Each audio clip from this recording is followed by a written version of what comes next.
The group was in remarkably rough shape, even for them. Yet somehow all 6 of the sleepers, Sunny, Kai, Nephis, Effie, Castor, and Cassia, weathered the storm and remained on their perch. As it turned out, the cohort had endured the fury of the heavens for almost an entire day. It had been relatively early in the day when the storm first descended upon them, and it was already the next morning.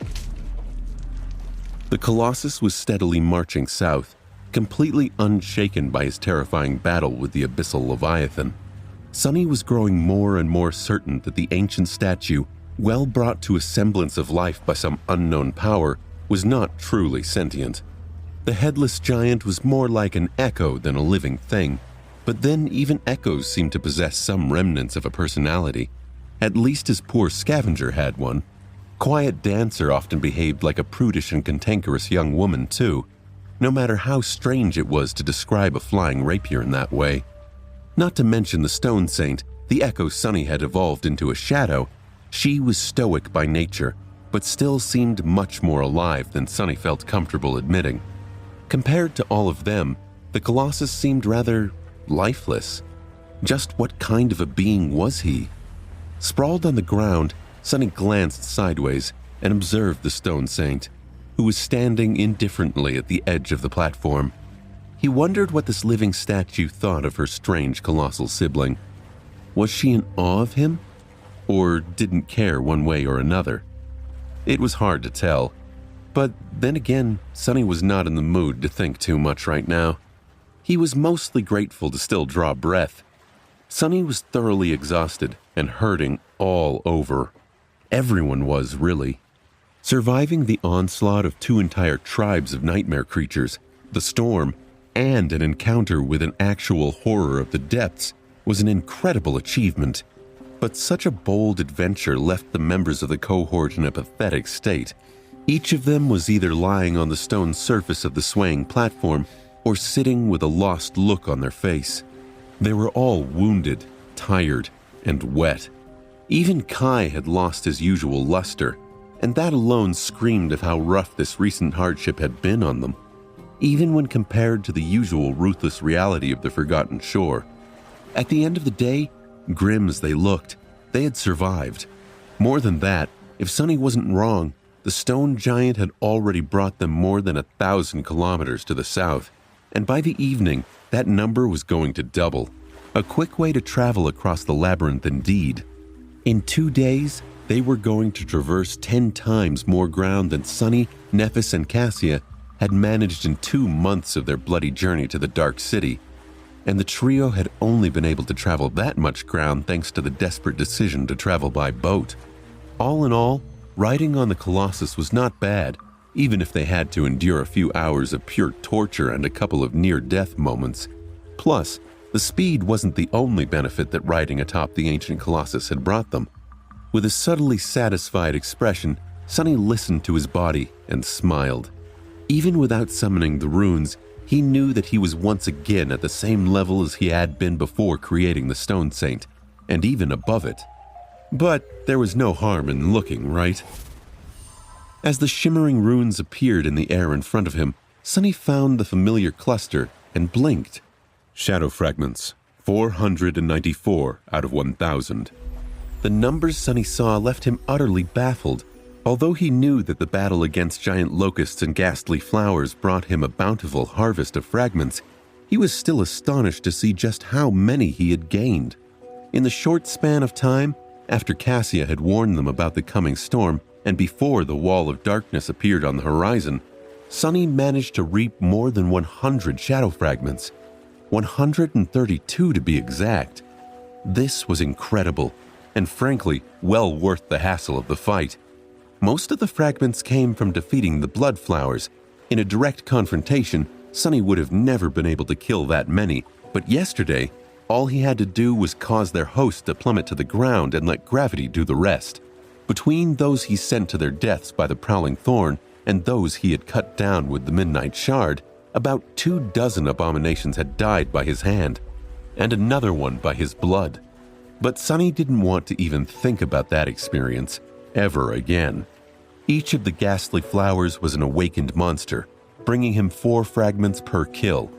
With the addition of a dozen or so locusts slain by the Stone Saint, Sunny ended up with this mind-boggling windfall. Not only did he return to his peak form, but he was now stronger by about 100 shadow fragments. He smirked and thought, all in a day's work. Still stunned, Sunny couldn't help but shake his head.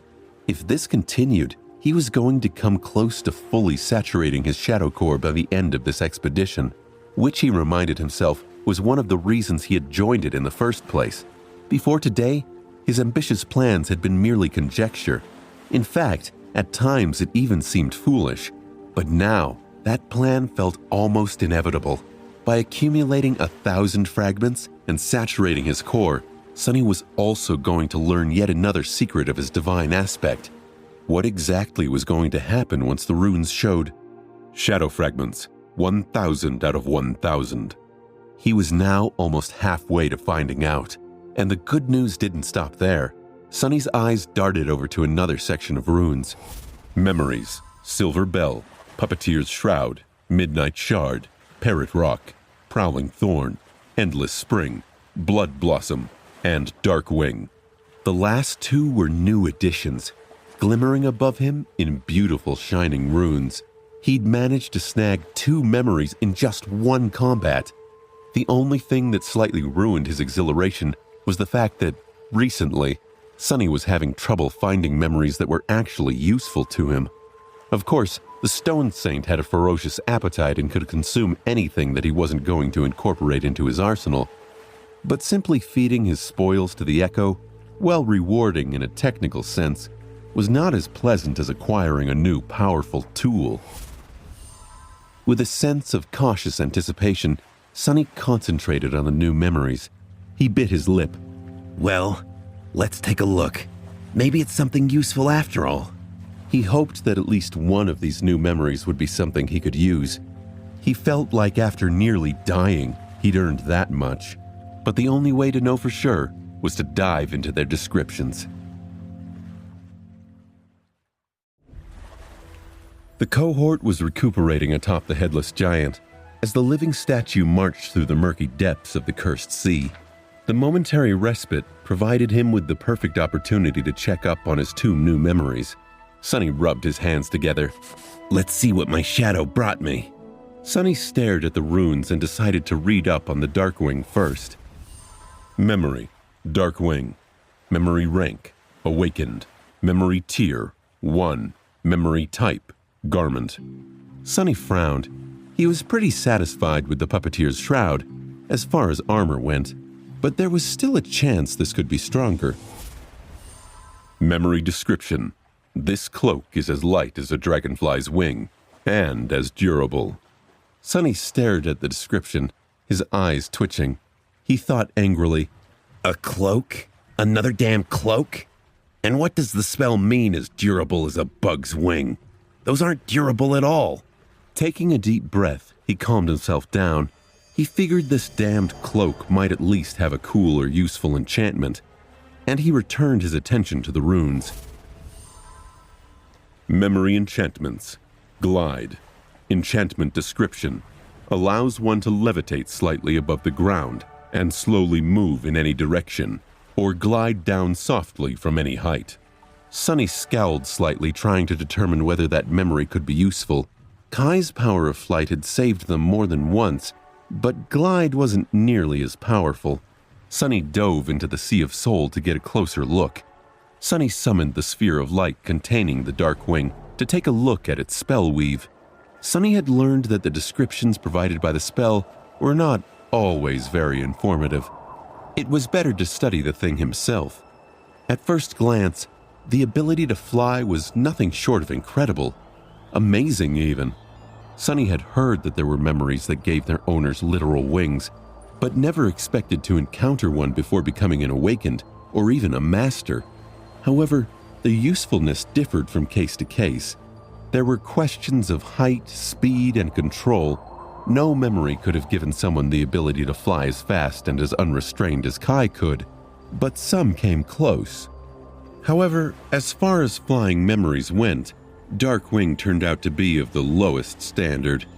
It seemed that it only allowed a person to levitate or hover a couple of meters above the ground and move with a very, very modest speed. Sunny could achieve pretty much everything that such an ability provided with the help of the Prowling Thorn and its invisible string, and do it better too. Of course, he couldn't fight while using the throwing dagger as a grapple. If Sunny used the Darkwing to fly, it would free up Prowling Thorn for offensive use. In that regard, this new memory could serve a unique purpose. However, the image of himself fighting while using the Darkwing to hover above the ground, or even worse, glide in the sky, made Sunny shudder. The beautiful transparent cloak indeed looked like a pair of dragonfly's wings. It was extremely thin and brittle. The slightest strike would rip it apart, causing the wielder to plummet down. So, unless Sunny wanted to die, using this memory in a battle was out of the question. In short, it had little utility value compared to the Prowling Thorn, and couldn't be used for aerial fights. Sunny glanced at the Stone Saint. With a sigh, he figured she was about to get another meal, but after thinking about it for a couple more seconds, he shook his head. Despite all its flaws, the Darkwing was still a real boon. The ability to glide alone was priceless. With it, he did not need to be afraid of falling down from deadly heights, like from the height of an ancient walking colossus, for example. I'll hold on to it for now. The thing would only give the Stone Saint one fragment anyway.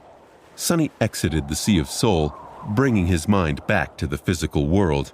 Looking across the platform, Sunny noticed a transparent cloak that looked like a pair of dragonfly wings suddenly appeared on Cassia's shoulders. The sunlight refracted through it, making the wings glimmer slightly with all the colors of the rainbow.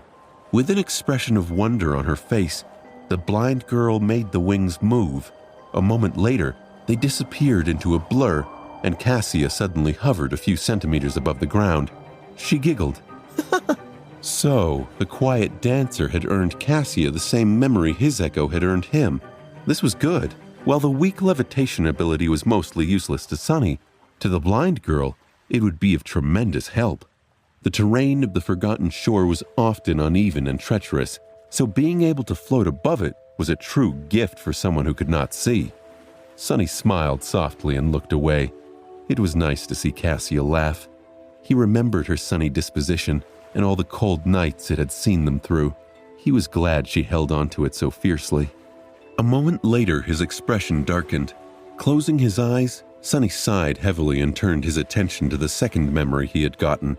He could tell by its name this one came from the blood flowers, and the sheer thought of that experience sent a shiver down his spine.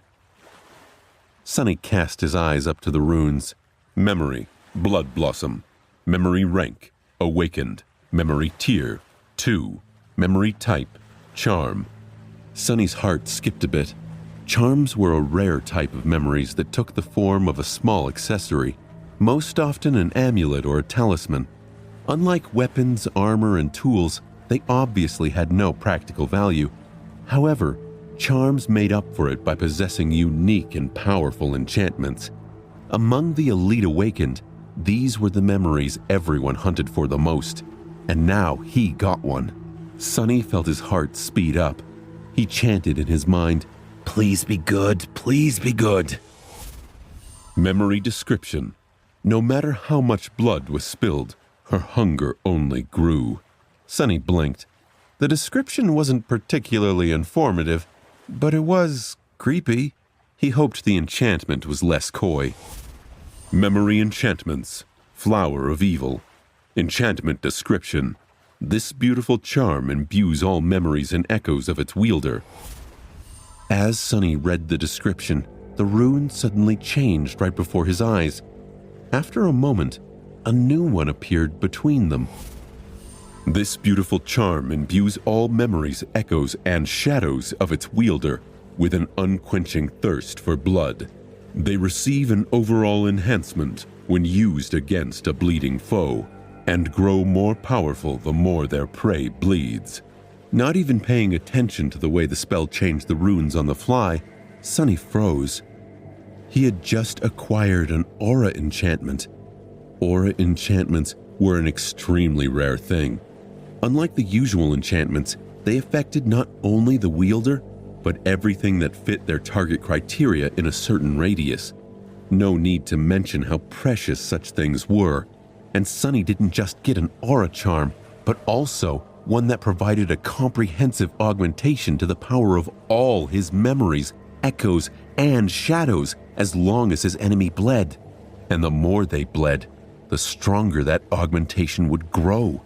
Beautiful!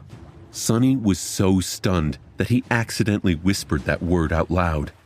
A moment later, he suddenly shuddered and quickly glanced around to make sure that Effie wasn't anywhere near him when he had said it. To his relief, the Huntress was on the opposite side of the platform, working on the map of the Forgotten Shore. Sunny exhaled and furtively wiped the sweat off his forehead. He could only imagine what a hard time she'd give him. Then, a wide grin slowly appeared on his face. With a satisfied sigh, he rested his head on the stone saint and thought, "Sorry, Saint. Today, you shall remain hungry." Sunny couldn't wait to break out his newest toy. By the middle of their second day of traveling through the labyrinth atop the ancient Colossus, an ominous dark line appeared on the horizon.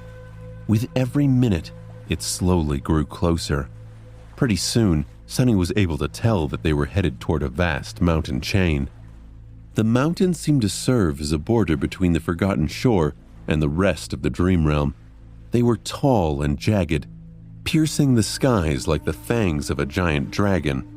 Their distant peaks were covered in pristine white snow and wrapped in a veil of mist that streamed into the ravines and onto the ridges below. This was the place where the first lord of the castle had disappeared all those years ago, as well as the goal of their own perilous journey. As the stone giant came closer to the mountains, Sunny finally understood just how tall, magnificent, and imposing they were. Even the Colossus himself looked like a tiny ant in front of these towering peaks. It was hard not to feel small and insignificant in their oppressive shadow. Slowly, the terrain of the labyrinth began to rise.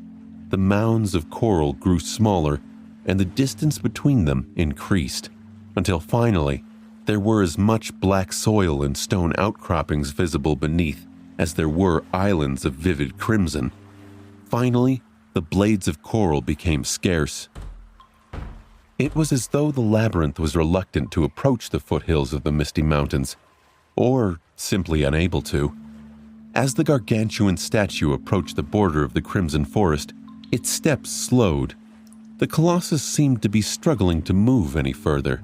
His body was slightly bent, as if he was fighting against a strong wind, or some invisible force that was relentlessly pulling him back into the labyrinth.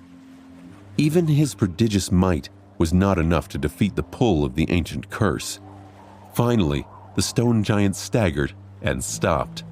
This was the moment they were waiting for. Castor, Effie, and Nephis were already climbing down, while Sunny, Cassia, and Kai stood at the edge of the circular platform. Looking down, Sunny sighed and glanced at the charming archer. "If this doesn't work, you're going to catch me, right?" Kai raised his elegant eyebrows, then smiled at him dazzlingly. "Why, of course. It would be my pleasure." Sunny's eye twitched. Shaking his head, he summoned the Dark Wing and turned away. Immediately, a cloak in the shape of two transparent wings appeared on his back. If there was one thing calming Sunny down, it was that his shadow was already on the ground.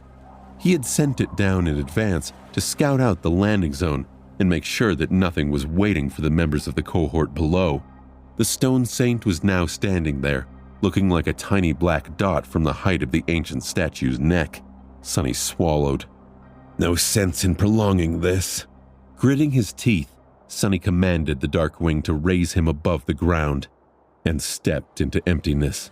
For a moment, he was consumed by primal fear. But then, Sunny felt that instead of plummeting down to shatter on the rocks, his body was smoothly gliding through the air.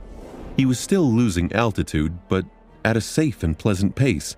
Two transparent wings had turned into a blur behind his back.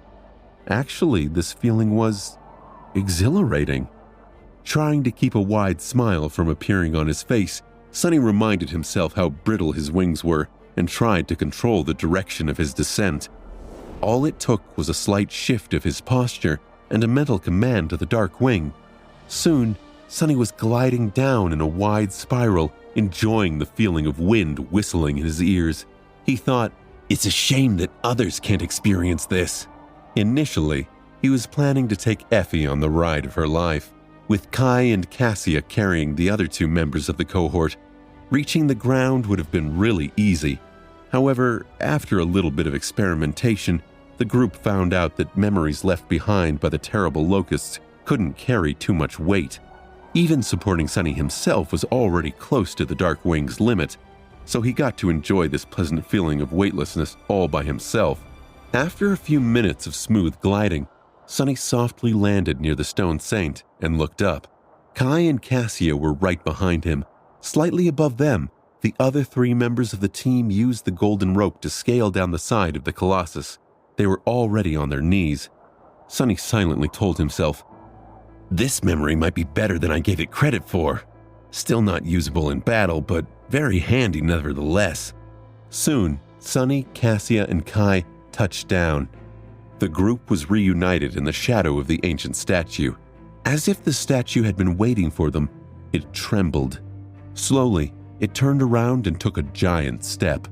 The ground shook as his feet landed on it. The 6 humans stood silently, watching the ancient statue walk away.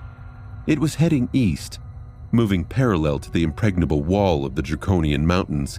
Sonny suspected that the stone giant had walked all around the Forgotten Shore thousands of times, and now was at the start or end of another loop. The Stone Saint was watching the headless giant walk away too. Sonny glanced at her, wondering once again if his echo felt something toward this enormous creature. He got a strange sensation that she did, although not how he initially suspected. If anything, the hint of emotion hiding deep in the ruby eyes of the Stone Saint was that of disdain. He couldn't fully explain why he felt this. He just felt it through their connection somehow. Sonny muttered under his breath, "Curious." Back at the ruined cathedral, Sonny had noticed that the Black Knight's armor bore a visible resemblance to that of his taciturn echo. However, it didn't seem as though both came from the same source. It was more like the armor of the fallen devil was derived from that of the living statues, almost as if someone had tried to replicate their armaments, but only managed to create a lesser facsimile. Was the stone giant the same? A failed attempt at repeating the same miraculous act of creation that had put a spark of true life into the Stone Saint and her brethren? There was no way to know, but still, Sonny couldn't help but wonder. Soon, the ground stopped trembling, and the figure of the mechanically marching Colossus disappeared into the gray fog. A few moments later, Nephis sighed and turned around to face the mountains. It was time to find a place to spend the night. Tomorrow morning, they were going to start their search for the lost expedition. The group had managed to reach a yet unexplored region of the Forgotten Shore. It was exciting, and one step closer to their goal. It did, however, bring up one problem. New regions almost certainly meant new nightmare creatures, and Sonny was not thrilled about spending a night in the dark without the faintest clue what evils lurked in the shadows. This high into the foothills of the mountains, the sleeper didn't have to look long for a suitable shelter. In fact, they could have simply camped in the open. The dark sea couldn't reach them anymore. As the night descended and enveloped the world in the familiar veil of absolute darkness, Sonny volunteered to be the first one to stand watch. Given his ability to see in the dark and the group's unfamiliarity with the area, it seemed like a no-brainer. Gazing down the sloping surface of the rocky ground, he watched as the black water slowly rose from the distant crimson forest of the labyrinth. It crawled up the steep slope of the foothills, straining to devour as much of them as it could, but then stopped hundreds of meters away from the place where the cohort had made their camp and swayed gently, unable to move any further, just like the headless Colossus had not been able to. Looking at the powerless waves, Sunny finally allowed himself to believe that they were now outside of the Forgotten Shore, or at least at the very edge of it. In any case, the cursed sea was no longer a threat to them. Sunny chuckled to himself. How strange. Sunny had grown accustomed to living in the constant fear of this transient abyss. Even in the dark city, he was constantly aware of its oppressive presence. No one was free of the frightening thoughts about what would happen if the seemingly unassailable wall of the city finally gave in and fell, opening the way to the flood of darkness. But here, they were safe from it. For now. With a sigh, Sunny summoned the Blood Blossom. An intricate pendant in the shape of a beautiful red flower soon appeared, hanging on a black thread around his neck. He admired it for a few short moments and then hid the charm under his armor. It was better to be safe than sorry. Relaxing now was not the brightest of ideas. Yes, the dangers of the Dark Sea were now behind them, but he was ready to bet that actually escaping the clutches of the Forgotten Shore was not going to be that easy. And who said that the place beyond this desolate hell was any better? With his luck, it was only going to be worse. Consumed in that thought, Sunny stared at the dark sea and waited. In the morning, the members of the cohort prepared to start the search, but before they could get to it, Nephis suddenly stopped them and peered at the towering peaks that loomed above in a veil of mist. There was a dark expression on her face. After a while, Changing Star suddenly kneeled and picked up a large rock. Straining her muscles, she crushed it in her fist and then looked at the shards with an inquisitive look. Finally, she threw the shattered pieces away and sighed. A few seconds later, Nephis spoke in a heavy tone. I know where we are. Sunny furrowed his brow together and quietly wondered, what is that supposed to mean? As if verbalizing his thought, Effie scoffed. We all know where we are, Princess. The southern edge of the Forgotten Shore. About 2,000 kilometers away from the Dark City. No? Nephis shook her head and stood up. I mean, I know where we are in the Dream Realm. Everyone froze. Castor's jaw hung open. What? What did you just say? The members of the cohort stared at her with their eyes opened wide. Changing Star's words hit them like a bolt of lightning. Up until this point, they were under the impression that the Forgotten Shore was in some dark, unexplored corner of the Dream Realm. They assumed they were far away from any known landmarks or settlements. But if Nephis was telling the truth, that would mean someone would have reported on this area in the real world, which meant someone escaped. Nephis pointed at the Draconian peaks, her voice even. We are north of the Hollow Mountains. I am sure of it. Sunny tried to place the phrase, Hollow Mountains. The name rang a bell, but Sunny couldn't quite put his finger on where exactly he had heard it. Glancing at the other members of the cohort, he noticed that everyone shared the same expression, except for Castor, who seemed to know something. His face grew pale. Nephis lingered for a few moments and then explained herself. The human sphere of influence in the Dream Realms is not very large, but it has been slowly expanding for the last 30 years. There are 3 great citadels, the most prosperous of which, Bastion, is ruled by the noble scions of the Valor family and numerous lesser clans. Then she grimaced. For a time, the allies and vassals of Clan Valor used to conquer one lesser citadel after another, expanding human territory far into the north.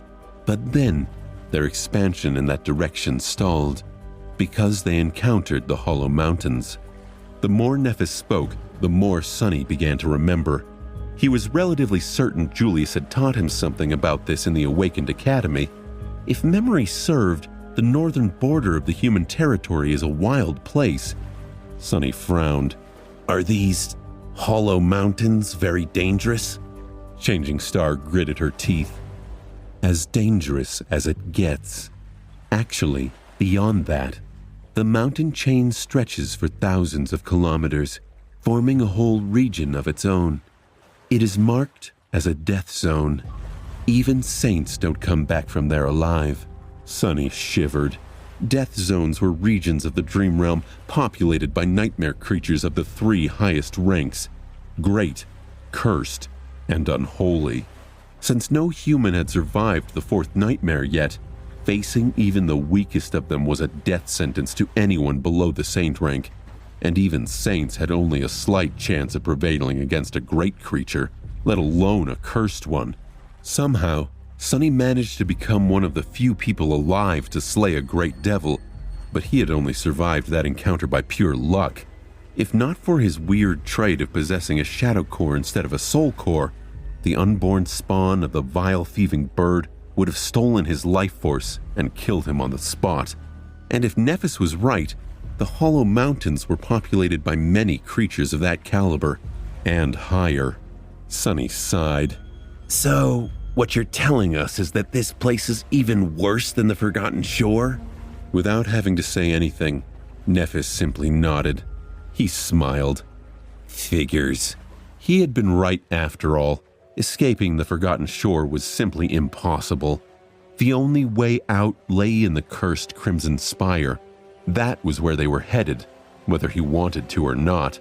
With a dark expression on his face, Sonny stared at the jagged peaks of the Hollow Mountains. "So, we are going there?" Nephis lingered for a few moments, and then answered calmly, "Let's hope not. We only need to get as far as the First Lord had gotten. That should be close to where we are right now." Sonny looked at her and nodded. "In that case, let's not waste any time. The sooner we return to the labyrinth, the better."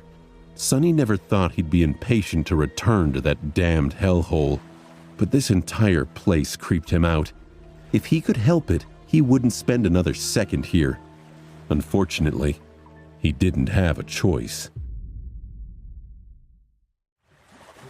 Armed with the understanding of just how dangerous the beautiful mountains towering above them were, the cohort set out deeper into the foothills. Because they didn't know much about the area and what type of creatures populated it, they decided to stay together. While it would have been much easier to send Kai to scout the area from above, no one wanted to take this risk. As a result, the 6 humans moved in a tight group, much like they had on the narrow streets of the Dark City and in the labyrinth. However, the landscape around them was vastly different. There were no growths of crimson coral covering the ground, just grass and outcroppings of gray rock. It almost felt like they were back on Earth. Strangely, that made Sonny feel uncomfortable. Looking around, he could see far in every direction, with no walls of coral or ancient ruined buildings obscuring his view. That made it harder for the nightmare creatures to ambush the cohort, but also impossible for the cohort to hide from anything that could have been watching. Sonny's hair stood on end as he asked himself, "If this is so open, where are all the monsters?" No matter how hard Sonny looked, he couldn't see any movement whatsoever. It was as if the entire area was wholly abandoned.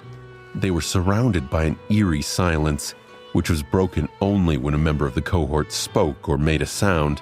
The picturesque scenery could have been peaceful, but felt unsettling instead. Even Sonny's shadow seemed uncharacteristically listless. Full of unease, they continued to move forward. The plan was very simple. Because of Cassia's vision, they knew that the First Lord and his companions had traveled to the mountains the same way that they did, or at least followed the same route. That meant that both cohorts entered the foothills at approximately the same spot. The other thing Cassia had told them was that they were searching for a vast pit in the stone. It was hard to miss something like that, so all they had to do was move deeper into the foothills and look around. The ground beneath their feet gently sloped upward. As time passed, it grew more and more rocky, and the incline became rather steep. Soon, they were surrounded by tall boulders and had to walk on bare stones. At some point, Sonny looked back and was surprised to realize how high above the labyrinth they had climbed. By now, it was far away and below them, looking like a vast crimson sea. A strange sensation settled in his heart. With a bit of introspection, Sonny realized that it was something he had lost a long time ago. the feeling of being connected to the rest of humanity. Even though all of them understood that crossing the Hollow Mountains was an impossible task, simply knowing where they were in relation to the rest of the Awakened made all the difference. They might have been just as trapped as they had been before, but at least they weren't lost anymore. Sonny rolled his eyes. What a nice but useless thought. With a sigh, he turned around and hurried to catch up with the rest of the cohort. The sun was still high in the sky when they found the pit Cassia had described. It was situated in a valley just at the point where the foothills turned into proper mountains. The pit was something different from what everyone had imagined. Disturbingly, throughout the whole day, they had not met a single living thing. In any other circumstances, Sonny would have been glad because of this strange lack of nightmare creatures, but now it was just making him nervous and confused. He wasn't confused anymore. As it turned out, the surface of the mountains was but a small fraction of the environment. Sonny stood at the edge of the pit and looked down with a feeling of awe. Cut into the ground of the mountains, a vast quarry lay below them. Despite its incredible scale, it was clearly made by humans. A road clinging to the slope of the circular pit led to the bottom of it, wide enough for 10 carriages to ride side by side. At the far end of the quarry, the gray slope of the mountain was cut and hollowed, creating something that resembled either colossal steps or seats of an amphitheater built for giants. Here and there, massive blocks of stone stood, as though ready to be transported back to the ancient city. Sonny studied the monolithic blocks of gray stone, then the size of the deep quarry. Something connected in his mind. He thought to himself, "So, this is where the materials for the mighty wall of the Dark City had come from." He was certain of it. To think that the ancient inhabitants of the Forgotten Shore had transported all that stone from this far away. The thought of it was nothing short of humbling. Effie, meanwhile, was staring at something with a tense look on her face. Suddenly, she pointed down to the center of the deep quarry.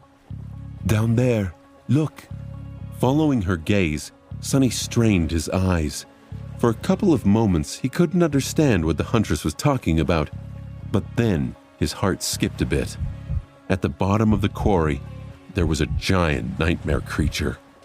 The abomination was enormous, easily twice the size of the carapace demon, who already had been as tall as a house. It looked like a strange insect, somewhat resembling a weird mix of a rhinoceros beetle and a praying mantis. With a smooth carapace, massive horn, and deadly blades attached to the joints of its limbs. The whole creature seemed to be made out of stone and was the same color as the floor of the quarry. In fact, if not for Effie's warning, Sonny might not have even noticed it. Its flesh, however, was broken and shattered, laying in piles on the ground. The giant stone demon was dead, and from the looks of it, it died by a human hand. There were a couple of immediate questions lingering in the air. How long has this thing been dead? And who killed it?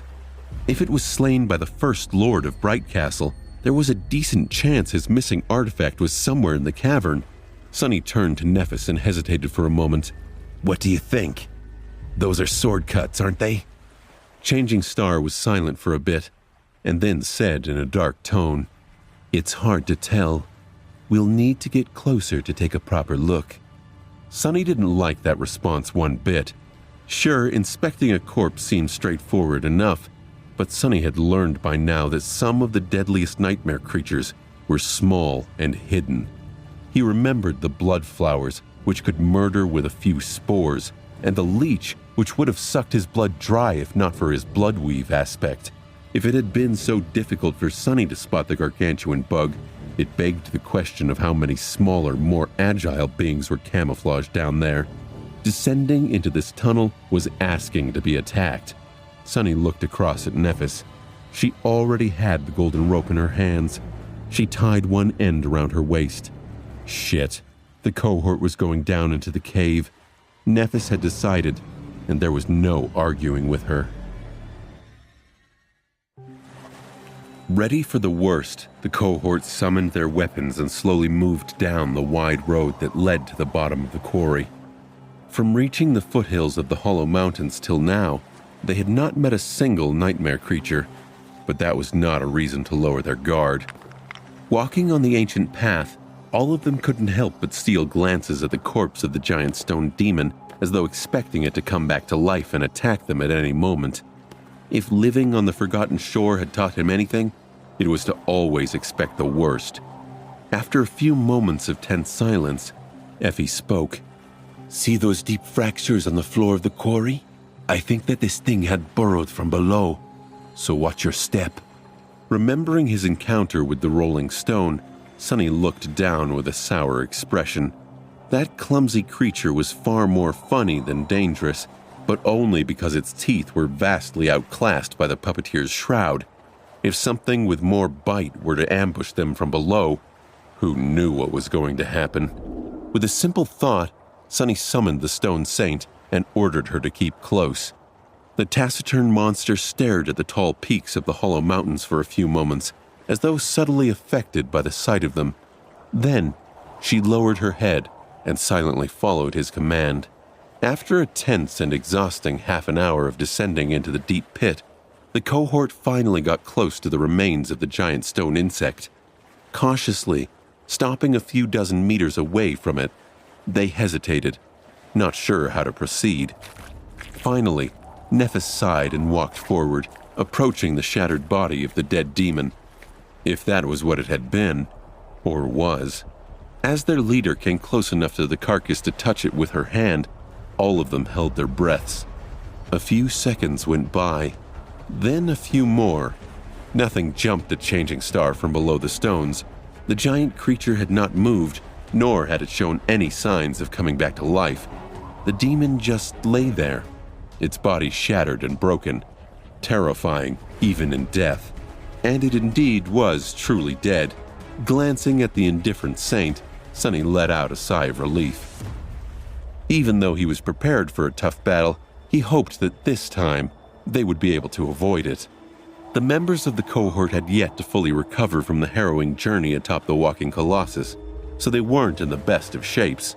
Well, at least Sonny was not, particularly because he had refused Neff's offer to vanquish his wounds with her purifying flame. They were healing fast thanks to the bloodweave and the 500 shadow fragment, almost, that he had accumulated, but his body was yet to fully recover. Turning her head, Nephis looked at them and said, "Come closer." Encouraged by her words, the members of the cohort finally put their caution to rest and walked over to the dead creature. Of course, they were still prepared to instantly react in case something unexpected happened. The 6 of them spent a few minutes studying the remains to determine whether the terrible creature was killed by a human or something of its own kind. Sonny glanced at the tall mountains and spent a few seconds watching as the white mist rolled down from their peaks, flowing down the jagged slopes like a waterfall made of clouds. How beautiful! With a sigh, he turned away from the wall of mist that was still some distance away from the valley where the quarry was situated, and concentrated on the corpse of the stone demon. Whatever had killed it was not something Sonny would wish to meet in a battle. The flesh of the creature was indeed made of stone. That had not stopped the fearsome attackers, however. The carapace of the giant granite abomination was shattered in many places and melted in others. But mostly, it was cut and pierced. Apart from a few enormous wounds, there were numerous smaller ones, many of them looking as though they could have come from a sword, an axe, or a spear. And yet, he wasn't sure. Sonny was not really an expert in such things. However, he was an expert in all things having to do with greed and avarice. Instead of focusing on the nature of the damage done to the giant abomination, Sonny walked around and found its abdomen, which was damaged especially severely. With a reluctant sigh, he climbed atop the stone corpse, and then inside of it. The other members of the cohort stared at him with expressions ranging from surprise to revulsion. Effie cringed. "That's really gross, dude." A couple of minutes later, Sonny climbed out of the dead demon and shook off stone dust from his armor and hair. Then He glanced at his companions and frowned. What? Kai stared at him with a complicated expression and then asked, Sonny, did you find anything? Sonny gave him a nod and grinned. I did, actually. This thing was indeed killed by a human. The charming archer raised an eyebrow and asked in a dubious tone, Really? How do you know? Sonny jumped down and shrugged. The soul shards are missing. A few moments later, an expression of understanding appeared on Kai's face. Indeed, most nightmare creatures had no use for the soul shards, just like the humans who directly absorbed soul essence after killing one of their own kind. They fed from the kill itself, as opposed to the act of retrieving and crushing the remnants of broken soul cores. If they weren't bizarre terrors like the Soul Devourer, of course. But the chances of encountering another one of those here were rather low. It was reasonable to assume that the soul shards were removed by humans. His discovery was solid enough proof of the fact that it was indeed the First Lord's cohort that had battled and slain the terrifying creature. They had really found the signs of the lost expedition. But there was another proof for this conclusion, this one irrefutable. Nephis, who had wandered away from the remains of the demon at some point, suddenly called them over. The members of the cohort glanced at each other, then slowly approached her, trying to understand what it was that she had found. Changing Star was standing near one of the piles of rocks that were littering the ground around the body of the dead creature, looking at it with a solemn expression. Most of them came from its shattered carapace, while some were created because the floor of the quarry was broken apart and churned during the ferocious battle. Why was Nephis so interested in that one in particular? Looking closer, Sonny suddenly realized that this pile of rocks was different from all the others. It was lower, roughly oval in shape, its contour too perfect to be the result of a pure coincidence. It seemed as though each rock was painstakingly placed here by a human hand, perhaps in hopes of making the pile as orderly and sturdy as possible. Suddenly, a cold shiver ran down Sonny's spine. He finally realized what he was looking at. This was not really a pile of rocks. It was a grave. Standing around the cairn, the members of the cohort looked at it with somber expressions, except for Cassia, who turned away and faced the mountainside as though trying to hide her emotions. Now that they knew what they were looking at, their mood suddenly became forlorn and solemn.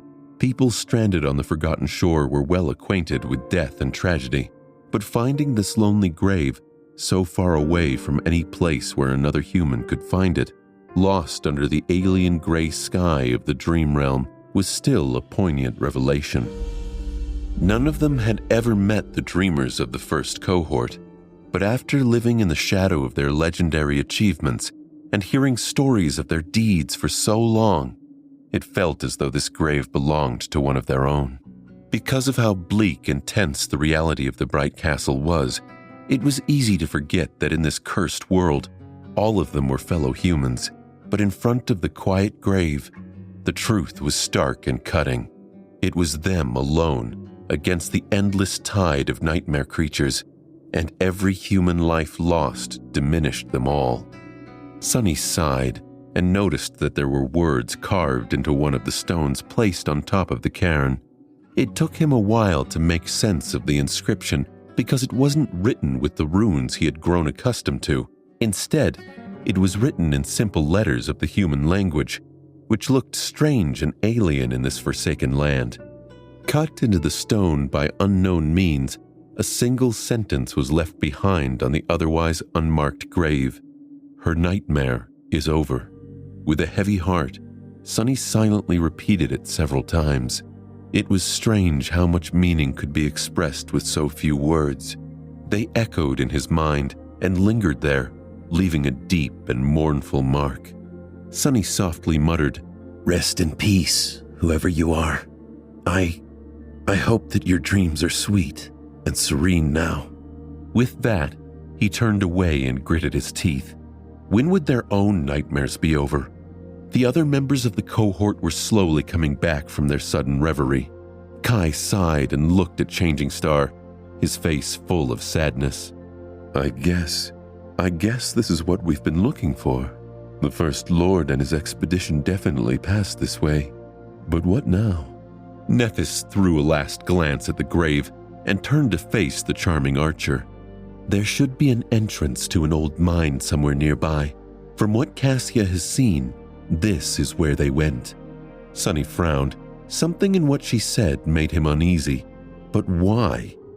Turning his head, he looked at Cassia, who was still silently standing a few steps away from them, her head turned to the mountains. It seemed as though the blind girl was enjoying the sight of white mist that was flowing down the mountain slope, slowly approaching the valley. She had been awfully quiet all this time. With an ominous feeling suddenly gripping his heart, Sunny gestured to Nephis to draw her attention. Changing Star frowned, then followed his gaze. A look of concern crossed over her face. Walking over to her friend, she carefully placed her hand on the blind girl's shoulder. Instantly, Cassia flinched and turned around, her face pale. Nephis spoke first. Cassia, did you see something? There was an expression of terror written on the blind girl's face. For a few moments, she just breathed heavily, as though trying to control herself. Finally, she spoke, her voice quiet but steady. The mist. We must get underground before the mist comes. If not, all of us will die. Nephis didn't waste any time questioning Cassia further. Turning around, she shouted, Sunny, Knight, find the entrance to the mine, quick! A moment later, Kai rose into the air and dashed toward the giant amphitheater on the opposite side of the quarry. Sunny did not hesitate either. His shadow detached from his feet and glided away with startling speed. Despite the urgency of the situation, he managed to remain calm. So, I guess there is a reason why we haven't met a single living creature in this place after all. Sunny had expected something like this to happen from the very moment they entered the foothills of the Hollow Mountains. Even before learning about how dangerous these peaks were, he had already known that no land that the Crimson Coral was incapable of growing on could be safe. He was expecting to find horrifyingly dangerous creatures, tyrants or worse, but instead, of course, it would be the very environment around them that was trying to kill them. Everything seemed far too peaceful. Castor, Effie, prepare to move as soon as the scouts find anything. Glancing at the white wall of mist that was already starting to seep into the valley, Nephis lingered for a moment, then summoned her sword. Behind her, Cassia rose silently above the ground and unsheathed the quiet dancer, holding the elegant rapier in her left hand. Two transparent wings turned into a blur behind her back. Looking at them, Sunny sighed and walked over to stand near the stone saint. His mind was preoccupied with perceiving the world through the shadow. Then, he closed his eyes to concentrate on his other senses. The shadow and Kai found the entrance to the mine almost simultaneously. A tall archway was cut right into the side of the mountain, with false columns carved into the rock around it. The mouth of the tunnel was dark and ominous. It wasn't the welcoming entrance Sunny had hoped for, but it was definitely what he expected. Sunny muttered when he saw it. Dark, ominous, and promising death. Yeah, that seems about right. There was a twisting path leading away from the mine into the quarry. Sunny couldn't see where it exited the maze of stone blocks, but was sure that Kai would see it from above. Opening his eyes, he noticed that the wall of mist was now looming above them, mere seconds from falling down into the quarry, and said, Follow me, quick! With that, he ran toward the general direction of where the mine was situated. The others ran behind him, exerting as much speed as they could manage, except for Castor, of course. Halfway to the wall of the quarry, Kai landed near them and gestured to a barely visible opening between the stone steps. There, hurry. They entered the hidden path and ran as fast as they could, soon approaching the wide tunnel. At the very edge of darkness, Sunny stopped for a second and looked back at the swiftly approaching wall of mist. As he gazed into the milky fog, a cold and heavy feeling of dread suddenly grasped his heart. Not wasting any more time, he turned around and dove into the shadows. A few moments later, the mist swirled around the entrance of the tunnel and devoured the rest of the world. Leaving the mouth of the tunnel and the swirling white mist behind, the cohort cautiously went further into the darkness. As they walked, they summoned the memories that produced light to illuminate the way. The tunnel leading into the mine was wide and spacious. Despite the ruthless flow of time, it had remained in perfect condition, just like the ancient wall that surrounded the dark city. The floor was inclined and led down, deep into the belly of the mountain. Sunny sighed, not happy with the idea that they had to travel further into this deadly region of the dream realm. Who knew what horrors lived in the darkness at the roots of the hollow mountains? The only thing that consoled him was that with some luck, the cohort wouldn't have to go too far. They just had to find the remains of the doomed expedition that had disappeared somewhere down below. He wasn't entirely comfortable hoping that those people had died sooner rather than later, but they were dead either way. What Sunny cared about the most was for him and his companions to not follow suit. Walking at the back of the party, he glanced at the 5 people in front of him. How would Changing Star's cohort stack against that of the First Lord? Were they weaker? Stronger? Or just about the same? His brow furrowed. Regarding Nephis herself, he doubted that the young man who had led a group of sleepers to conquer the Bright Castle could have been more powerful or driven than her, at least not at the start. However, he had much more time to accumulate power and resources before venturing into the Hollow Mountains to find his death.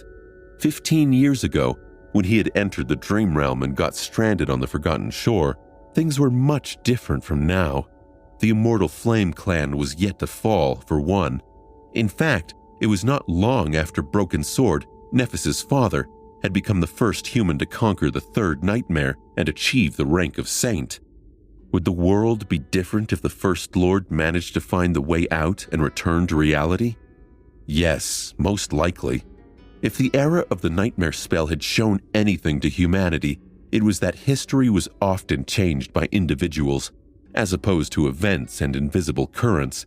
The influence one extraordinary person could exert on history in a time of adversity was hard to deny. From everything that Sunny knew about the First Lord, a man like him could have done a lot to improve the position humanity was in. What a shame that he had perished in this god-forsaken hell. The story of his incredible deeds known only to a handful of people as unfortunate as him. But how many were there of such brilliant youths, killed before their time by the nightmare spell? In the end, history was not written by the best, but by those who survived. Glancing at the people walking in front of him, Sunny couldn't help but think, how many of us will survive? Each member of the cohort was incredibly strong. Just like Nephis was at least an equal to the First Lord, her companions were most likely equal to his. Because of Effie's lighthearted and carefree demeanor, it was easy to forget how fearsome of a warrior she was. The Huntress had not survived 3 years of stalking monsters on the cursed streets of the Dark City alone by accident. Hundreds upon hundreds of vicious nightmare creatures fell by her hand. As much as Sunny hated to admit it, Castor was a true powerhouse among the sleepers too. His incredible aspect ability, outstanding skill, cold intelligence, and a wide arsenal of inherited memories made him a deadly threat to anyone foolish enough to become his enemy. Kai was not as ferocious of a fighter as the core members of the cohort, but his ability to fly, coupled with the mastery of the bow and the ascended arrow that Sunny had sold him, made him a real menace in a battle too. Cassia was not much of a fighter, but her gift was arguably more important than any combat aspect ability could ever be, especially so on the Forgotten Shore, where inconceivable dangers lurked under each rock. If it wasn't for her, they would have perished numerous times over. And then there was Sunny himself. Sunny was, perhaps, the deadliest of them all. If he wanted to, he could have killed every member of the cohort twice over, with the exception of Nephis, of course. If the two of them had to face each other in battle, he didn't count his chances too high, at least for now. As they walked deeper into the mine, there were more tunnels forking away from the main one. The cohort turned a few times, choosing the path that led further down underground. Sunny shivered. The lower they went, the colder the air grew. Soon, the walls surrounding them changed, More and more they were decorated with the intricate stone carvings that the inhabitants of the ancient city had loved so much. At first, these carvings were strictly decorative and mostly senseless, shaped into beautiful patterns of lines and simple images. But then, slowly, something about them changed. Sonny was perhaps the only one who paid attention to the carvings. Due to his passion for learning the history of this ancient civilization, he had spent a lot of time doing the same back in the Dark City, where there were a lot of similar things. He was still planning to clear the floor of the ruined library of rubble and study the vast fresco that was hidden beneath. The project he had been working on before the events of these recent weeks had taken him away. He smiled to himself, wondering if he would ever get a chance to do that. If we find a way out, would I still want to go back for that? He wasn't really sure. Part of him had grown strangely attached to the home he had made for himself, not to mention his attachment to the strange history of this cursed place. The condition of the carvings back in the ancient city was mostly terrible. The unknown disaster that had wiped out its inhabitants, the passage of time, and the nightmare creatures left most of them in ruins. Here in the remote mine, however, the carvings were preserved in pristine condition. Sonny marveled at their detailing. When Sonny finally saw what was depicted on them, his breath became faster. It can't be. Could it? He whispered it out loud. The others continued walking, but Cassia's head turned in his direction. Had she heard him? Or was there something about the mysterious carvings that had triggered her peculiar aspect ability? The answers to many questions that were tormenting him were right there, carved into these walls. It can't be, Sonny whispered. Depicted on the ancient engravings, a beautiful land was bathed in sunlight. Lush forests, glistening rivers, and fields of flowers surrounded human cities built of stone. From what Sonny could tell, this was the forgotten shore before the mysterious and terrifying curse had turned it into the desolate hell it was today. In the next mural, the beautiful land rested under the sky that was full of stars. Suddenly, one of them fell to the ground, causing a wave of destruction to wash over the human cities. When people approached the center of the crater left behind by the falling star, Sonny almost stumbled when he saw the next engraving.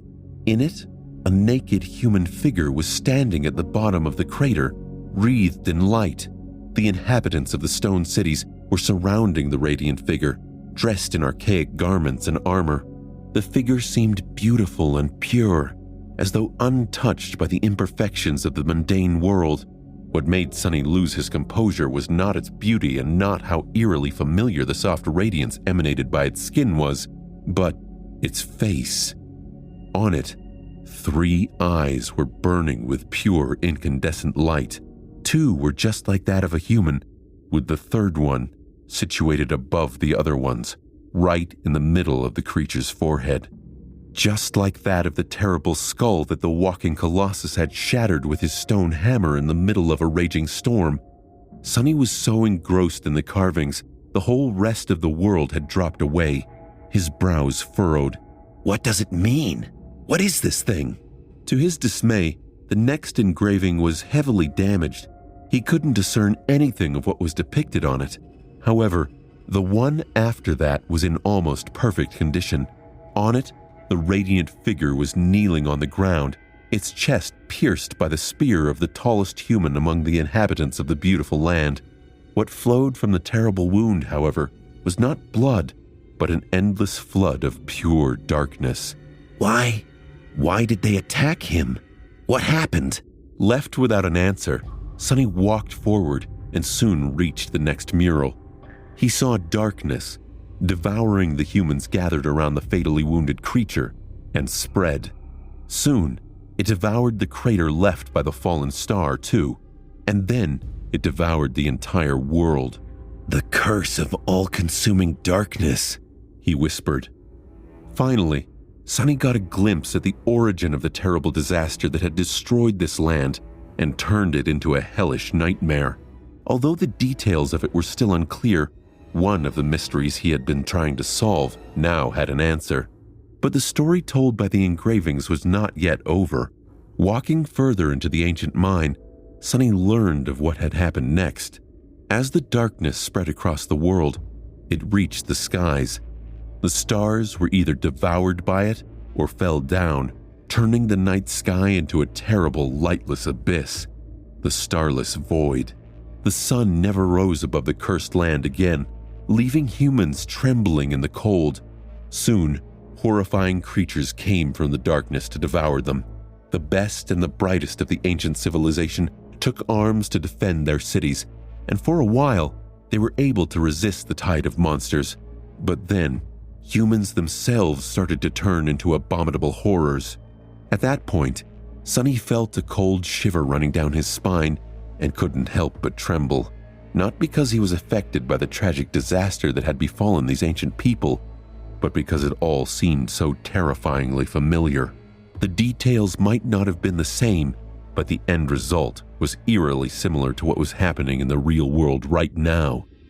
A curse that suddenly appeared and spread across the entire world. The horrible monsters that came from nowhere to attack settlements and devour humans. The champions who had taken charge of defending their kind from the abominable creatures, and the fact that some humans had begun turning into those creatures themselves. Was it not the same as the nightmare spell spreading like a plague across the globe? The nightmare creatures coming through the gates, the awakened rising to fight against them, and the unfortunate souls who failed their first nightmare, transforming into monstrous abominations. The only difference was that the story of the civilization of the Forgotten Shore was already over. Eventually, the curse had destroyed it. The people of his own world, however, were still trying to resist such a fate. They still managed to survive, for now. But was it even possible to defeat fate? The inhabitants of the Forgotten Shore were proud and mighty. They were capable of building cities that stood for thousands of years and fighting against the most terrifying monsters on equal footing. And yet, in the end, they were utterly obliterated and wiped out. Their land had become a cursed desert. Would the real world turn into a desolate hell like the Forgotten Shore too one day? Sonny wondered if there was any hope for fighting against that kind of fate. With a dark expression on his face, Sonny turned away from the engraving he was staring at and walked away. There were a few more left ahead still. On one of them, 7 heroes came together from different parts of the Dark Land. Under their protection and guidance, people living in the darkness migrated from their half-destroyed cities and came to the shore of the vast crater. There, they built a new home for themselves, one surrounded by a mighty wall that no monster could scale or breach. One of the heroes, a man depicted with a mason's hammer in his hand, was in charge of building the wall. Despite the fact that the part of the engraving depicting his face was damaged, it was unmistakably one of the 7 founders of the Starlight Legion, the man whose statue had carried them across the Forgotten Shore. In the second-to-last engraving, the mighty wall was finished, and the city was prospering amidst the darkness. The 7 heroes stood at some distance from it, surrounding... Sonny's eyes narrowed. The 7 heroes were surrounding an inconceivably tall tower. It loomed above them, connecting heaven and earth like the axis of the world. Despite its cyclopean height, the tower was still unfinished. The crimson spire, only it was not crimson yet, as there were no growths of cursed coral covering its walls. But when had the coral crept in? And what had that done to the tower? On the last engraving, the tower was complete, and on top of it, a new sun was burning bright, bathing the land and the celebrating people in the light once again. The darkness was gone. Sonny stared at the last engraving for a few moments, and then continued walking. The revelations he had uncovered on the walls of the ancient mine gave him a lot to think about. The truth that he had been piecing together for a very long time was finally more complete than fragmented. But what did it all mean? So, something had indeed fallen from the sky and put a start to the eventual destruction of this land. Sonny had suspected that this was the case for a while now. especially after witnessing the colossal impact crater that was situated between the Dark City and the Ashen Burrow. At times, he had been almost ready to believe that it was really the result of the vile thieving bird dropping the Weaver's eye on the mortal realm below, as written in the description of the lineage memory he had consumed.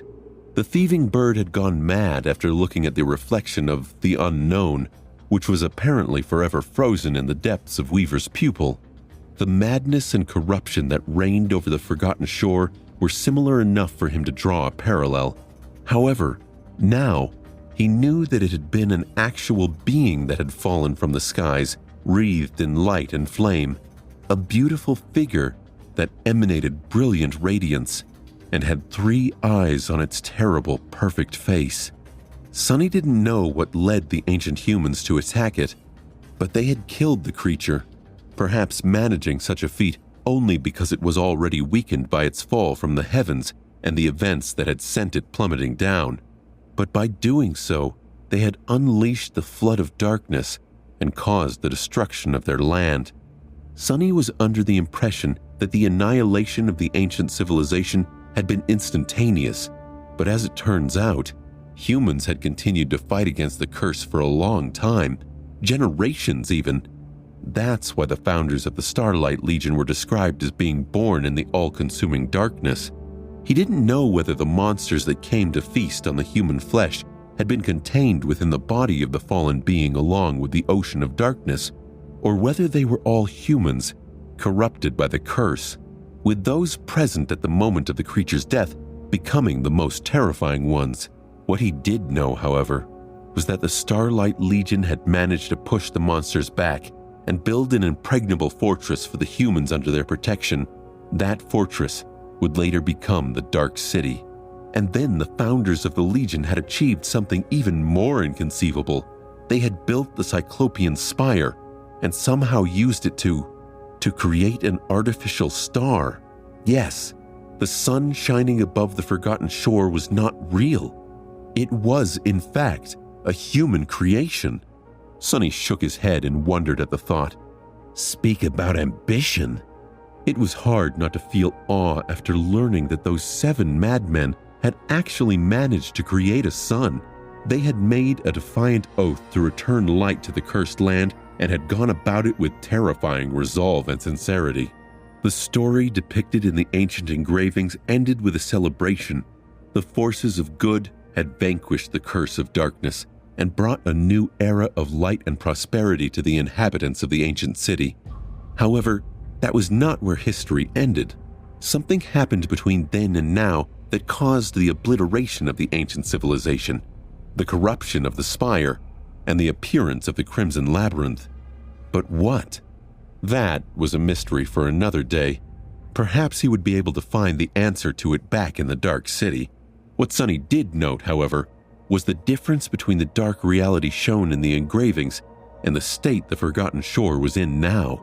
Yes, the ancient murals showed a world completely devoid of light, but it was different from the hell that Sonny and the other members of the cohort knew. The engravings did not show the curse of darkness as a literal sea, so when had that roared in and drowned the land? With no sun and no sea, there was no cycle of tides to turn the Forgotten Shore into an ocean of black water every night. The Dark Sea had appeared at the same time as the labyrinth then? Or at least as the result of the same event. Sonny was sure that the two were connected, but he didn't know what significance that information hid. The other thing he had noted was that, while other members of the party were initially indifferent to the ancient engravings, at some point that had changed. Sonny finally looked at his companions and saw that he was not alone in his wonderings about the ancient engravings. When they had been walking past the mural depicting the radiant being with 3 incandescent eyes, Nephis had stopped and looked at it for several long moments. Then she turned her head away, lingered for a second, and continued walking. Sonny had not missed that detail. However, he couldn't even begin to guess what it meant. Sometime later, they entered a wide circular hall. In the center of it, a dark chasm opened into the depths of the mountains, leading so far down that Sonny couldn't even see its bottom. It looked like the gates of the underworld. 1,000 years ago, there were wooden ladders and platforms leading down the main shaft of the mine, as well as a system of ropes and pulleys to lower the miners and lift containers full of precious ores up. Of course, all of that had rotten and collapsed a long time ago, leaving behind splinters and threads. With a sigh, Sonny glanced at Nephis and asked, "We are climbing down, aren't we?" Instead of answering, she simply summoned the golden rope and shrugged. He shook his head. "Wait. At least give me some time to scout ahead and see if anything is waiting for us at the bottom of this thing." With that, he sent his shadow down the wall of the endless shaft. The shadow wasn't very ecstatic at the prospect of gliding down into the depths of the scary well, though. Giving Sonny a resentful glare, it sighed and dove down with visible reluctance. A few minutes later, the shadow reached as far down as the range of shadow control allowed. It was still not at the bottom of the mine, but at least there were no primordial horrors in its sight. Sonny summoned the Dark Wing and gave the members of the cohort a nod. "We can proceed. Be ready, though. Who knows what might be lurking further ahead?" Standing on the edge of the bottomless well, Sonny sighed and summoned the Prowling Thorn. Then he commanded the Dark Wing to come to life and took a step into the emptiness. The dragonfly wings of his enchanted cloak were too fragile to rely on them alone in a situation that posed unknown risks. It was better to have a backup at hand. Softly gliding down, he descended in a straight line for a few moments, then made a turn and glanced at the other members of the party. The golden rope had been thrown into the darkness. Nephis, Effie, and Castor were already climbing down, while Kai hovered near them, ready to draw his bow should anything attack the cohort. Cassia was by his side, holding the quiet dancer in her hand. The elegant rapier served as her guide as well as support, allowing the blind girl to make better use of the transparent wings. With it, she was able to zip around with considerable speed or stay in one place without any surface beneath her feet. Sonny saw a smile dance across Cassia's face. She looked happy. She looked free. Just like that, the cohort descended to the bottom of the ancient mine. Sonny was gliding down in a wide spiral, sometimes close enough to the wall of the well to touch it with his hand. He let his fingertips occasionally graze across the damp rock of the mine shaft. He was slightly ahead of the rest of the group. He felt uneasy with this distance. He wasn't expecting that, but he shook the feeling off. When the distance between them grew too much, he would insert the dagger into a crack in the stone and wait for the others, attached to the vertical wall like a strange insect.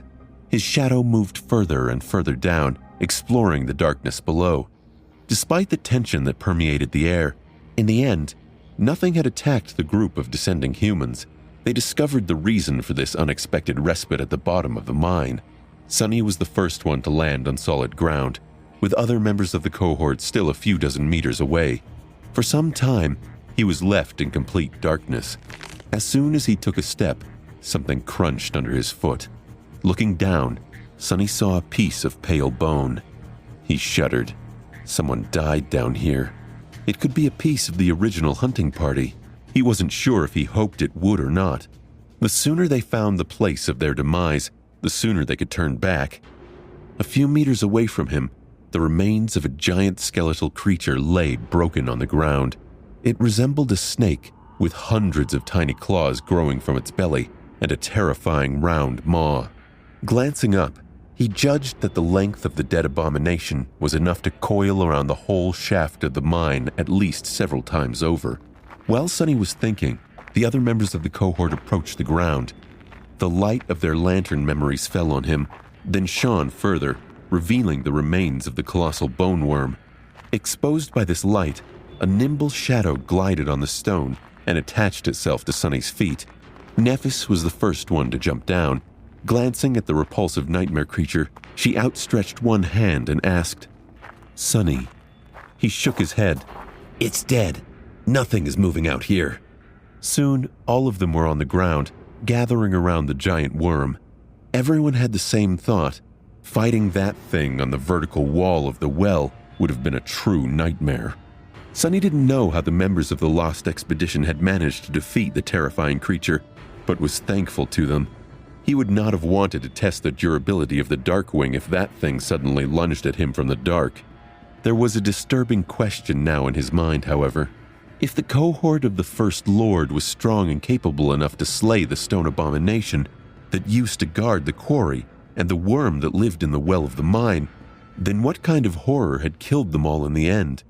With a dark expression on his face, Sonny turned away from the dead creature and walked into the darkness. Not too far from the corpse of the abominable worm, they stumbled upon an abandoned campsite. A makeshift fire pit was built on the rock floor, with 5 large stones surrounding it for the humans to sit on. A bit further, a low barricade was constructed out of the rubble, protecting the camp from unwelcomed visitors.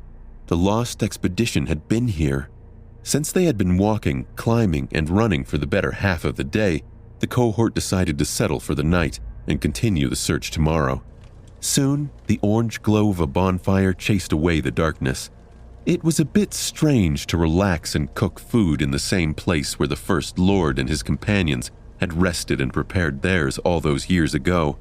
Sonny felt as though he was touching history, or rather, making it. However, he didn't have too much time for empty thoughts. If what Nephis had told him at the start of this expedition was true, tomorrow was going to be his time to shine. The next day, the cohort ventured further into the tunnels of the ancient mine. No one could tell how deep underground they were exactly, but the feeling of countless tons of stone looming over their heads, ready to come crashing down and bury them under their terrible weight, was not a pleasant one. They were in the belly of the mountains now. After several hours of walking through narrow tunnels, Sonny suddenly felt a soft breeze touch his cheek. A few minutes later, a distant rustle reached his ears. The deeper they went into the darkness, the louder that rustle became, until finally turning into an easily discernible murmur of running water. Soon, they reached the dark shore of a wide underground river. The running water was black as ink, but not in the way that the waves of the cursed sea had been. There was no smell of salt in the air, too. Wisps of mist were rising above the surface of the subterranean river, swirling in the silent darkness. It looked like a boundary of the underworld. There was a stone pillar built on the shore, and tied to it, a beautiful boat made of pale wood swayed gently on the cold black surface of the dark river. Looking at the graceful boat, Sonny sighed. It was time to earn his keep. This was the last secret about the fate of the Lost Expedition that Cassia had gleaned from her vision. But even then, the knowledge she had received was fragmented and incomplete. All she could tell the members of the cohort was that once they crossed the dark river, and until reaching the next boundary, they had to keep their eyes closed at all costs.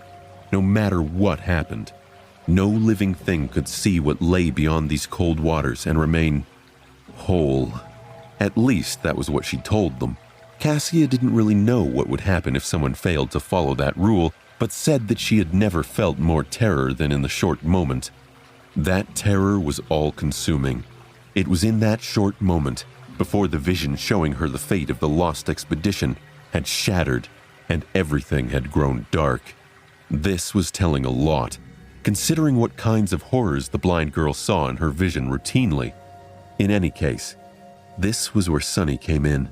While looking through the eyes of the shadow was still too dangerous, he could lead the cohort to their destination with the help of his ability to sense space through the shapes of shadows populating it, at least in theory. Standing on the shore of the dark river, 6 humans tied the golden rope around their waists. When everyone was ready, Nephis took out 6 strips of cloth and a block of wax. Lighting a small white flame on her palm, she sighed and turned to Effie. "You're first." The huntress frowned. She was rattled by what lay ahead, but she was not going to let that stop her. She nodded and obediently approached their leader. What followed next looked simultaneously intimate and disturbing. Using her flames to melt the wax, Changing Star gently took Effie's face in her hands and, after the huntress shut her eyes tightly, sealed them with melted wax. Effie winced but didn't say a word. Then, Nephis tied the strip of cloth around Effie's head to hold it in place. One after another, every member of the cohort went through the same procedure. When Sonny's turn came, he shifted slightly when Nephis's cool hands touched his cheeks. A few moments later, he was blind. Is this how Cassia lives? Sonny thought. He shifted his weight, uncertain of how to move his body without being able to see the world around him. Commanding his shadow to not see anything, Sonny was left in utter darkness. However, he still had it better than the blind girl. His shadow sense was still working at least. With its help, Sonny could more or less tell what was where. This form of perception was vastly different from sight, but could serve the same purpose in a pinch, albeit very poorly if conditions were right. Luckily, he had practiced navigating the world with the help of nothing else but shadow sense in the past. This was how he had defeated the strange basilisk creature in the Dark City, among other things. Leading the group of staggering humans to the graceful boat, he helped them to board it and untied the rope holding it in place. Then, Sonny found the oar and pulled on it, propelling the boat across the dark river. Soon, cold mist shrouded everything around. Sonny shivered. The deeper into the mist they sailed, the more it felt like they were leaving one world behind and entering another. A much darker, much more ancient, much more terrifying world. No one felt compelled to speak, so the silence was broken only by the murmur of rushing water and the creaking of the wooden oar. This is not too bad, Sonny thought. Yeah, I'm not scared witless at all. Calming himself down with these silly thoughts, Sonny continued to guide the boat. However, one thing kept making him shiver. Being surrounded by mist and having to keep his eyes closed, Sonny couldn't help but remember the harrowing encounter with the being that appeared in a veil of fog and tried to lure him into gazing at it using a stolen voice. Was this where it came from? After some time had passed, he couldn't tell how much, no matter how hard he tried. Sonny suddenly sensed a solid mass in the distance. This was the opposite shore of the dark river. Soon, they were drawing near to it. As the bottom of the boat scraped against stone, Sonny jumped to the pier and tied the rope around the stone pillar. Then, he helped the others disembark. Turning his head, he sensed another shape swaying on the surface of the water. There was a second boat here, presumably the one the First Lord and his companions used to cross. But unlike Nephis and her cohort, there had not been an oracle in their ranks. No one had warned them to keep their eyes shut. Maybe this was the reason why none of them had returned. Turning back to the river with a strong feeling of unease, Sonny faced the mouth of the tunnel that led deeper underground. Letting out a resentful sigh, he slightly tugged on the golden rope and took a step forward. The other members of the cohort had no choice but to follow him. A few seconds later, they disappeared into the tunnel, leaving the shore of the silent river behind. As soon as Sonny stepped into the tunnel, he felt cold shivers running down his spine. Although he couldn't see anything about it, he could tell that it was different from the ones they had traversed earlier. This one still felt like it had been cut through the flesh of the mountains by someone, or something, as opposed to being formed by a natural process. However, its creators were unmistakably different from the humans that created the mine and the quarry outside. The lines were harsh and jagged. Nothing felt like it had been weathered by time, and yet it still felt like it was from another time. Everything about it was more pronounced, more skillful. The shadows populating the tunnel were different too. They were much deeper, much darker, and much, much more ancient. Soon, the tunnel turned into a maze of wide passages, all filled with nothing but mist and silence. Sonny silently groaned to himself. Another maze. Of course, it's a maze. Everything in this damn place just has to be a maze. Before Sonny could finish the thought, though, he suddenly froze, paralyzed by fear, because right in front of them, he felt the presence of a shadow that was different from all the others. A human shadow. The human shadow stood alone in the mist, strangely aloof and motionless. As Sonny pulled on the golden rope to command his companions to stop, it shifted slightly and turned away, then became still once more. He could tell his companions were fearful and wary, though none of them had the same information he had.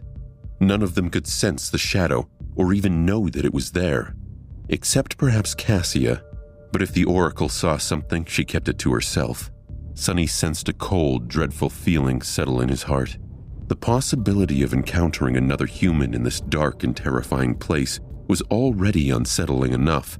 He did not consider even for a second that one of the members of the lost expedition could have survived down here in the darkness for all these years, not unless they were no longer human.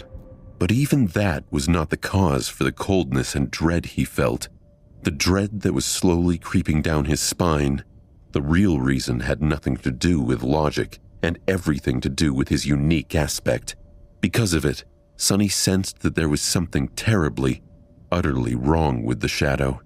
The feeling he got from it was one of eerie and utter wrongness. However, it didn't seem to be dangerous or hostile. Instead, it felt lost, empty, and mournful. The shadow was full of sorrow and anguish that he could not describe with words. Sonny was not that empathetic when it came to humans, but strangely, he couldn't help but share in the suffering of this lonely shadow. Maybe because, in a sense, they were kin. As he was observing the shadow, unsure what to do, it made a few steps in a random direction, and then stopped, hesitantly, lingering there without moving. Then, it walked back and froze once again. It was as though the shadow was lost. A few moments later, Sonny finally understood the nature of the deep feeling of wrongness he felt in the lonesome shadow. When he did, a cold shiver ran through his entire body. The reason why this shadow was so strange and eerie was because it wasn't connected to anyone. There was no human casting it. Not anymore, at least. The human that the shadow had once belonged to was gone, cut from existence by some unknown power. Sonny couldn't sense any bones anywhere either. It was as if the human had not been killed, but simply erased, while the shadow remained to wander aimlessly in the mist for all eternity. What a terrible fate! But the question remained, what was he supposed to do now? The shadow was in his way. Sonny had to either walk past it or return back and try to find another way through the maze. But what threat could this pitiful thing pose? It was just a shadow after all. His own couldn't harm a fly no matter how hard it tried. This one had to be the same, right? With a deep sigh, Sonny slowly walked forward. With each step he took, he could sense the lonesome shadow better. At some point, it sensed him too. Turning to face Sonny, the shadow hesitated for a few moments, then tentatively glided closer. He could feel an outburst of muted emotions radiating from it. Surprise, hope, and then sudden despair. Realizing that he wasn't its long-lost master, the shadow froze. Its shoulders dropped. Sensing the deep well of loneliness, anguish, and sorrow in front of him, Sonny tilted his head to the side. Then, following an impulse, he outstretched his hand to the shadow. He tried to send his thoughts over to it, in the same way he spoke in his head to his own shadow. "Here, take my hand. You don't have to be alone anymore." The shadow trembled as if it heard his silent invitation. Then, it lingered for a few moments and approached him with uncertainty. Finally, it raised its hand and tentatively placed it in the hand of his own shadow. A moment later, it disappeared. Sonny gasped. "Your shadow grows stronger." Diving into the soul sea, he walked along the rows of silent shadows standing on the surface of the tranquil water, and there, just as he had expected, he saw a new one. A shadow of a graceful young woman standing among them, as motionless and still as the rest of them. Her anguish, sorrow, and loneliness were gone. The shadow seemed to finally be at peace. Sonny looked at her for a few moments, his heart heavy. Finally, he said, "Welcome. Rest now. You're Your nightmare is over." With that, he left the silent sea with a soft sigh. He let the curious sense of grief and closure settle for a moment, then felt out again to the world around him, sensing the shadows of the maze once more.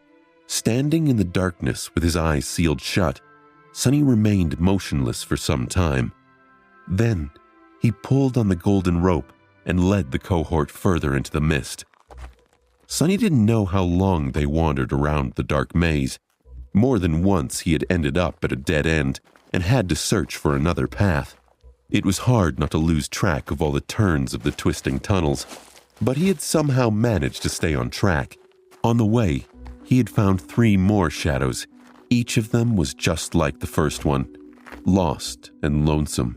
And just like the first one, they eventually took his hand and were absorbed into his soul sea. The 4 of them, 1 young woman and 3 men, now stood silently together, united once again, even though their masters were long gone. Seeing them together gave Sonny a little solace, no matter how misguided it was. There were 5 stones arranged around the fire at the campsite left behind by the lost expedition, hinting that 5 people had descended into the ancient mine. 4 of them had eventually perished in this eerie, dark place. But no matter how hard Sonny searched, he couldn't find the 5th shadow. The First Lord himself was not here. Could it be that he had somehow managed to survive and leave the maze of mist? At some point, Sonny felt someone pull on the golden rope. Turning around, he walked a few steps back and stopped near Cassia. Feeling his approach, the blind girl raised her hand and pointed at one of the tunnels. Understanding what she wanted to say, Sonny led the cohort in that direction. Soon, the sound of rushing water reached his ears. Sometime later, they came to the shore of another subterranean river. They had reached the second boundary. For a moment, Sonny was afraid that they had been walking in circles all this time, and now returned exactly to where they had started. Was this the same river as before? But then he calmed himself down and noted that this river, well as eerie as the one they had crossed on a wooden boat, was rather different. He couldn't exactly explain it, but it didn't feel the same. Plus, there was no pier with 2 boats tied to stone pillars anywhere in sight, or rather sense. Instead, there was a bridge.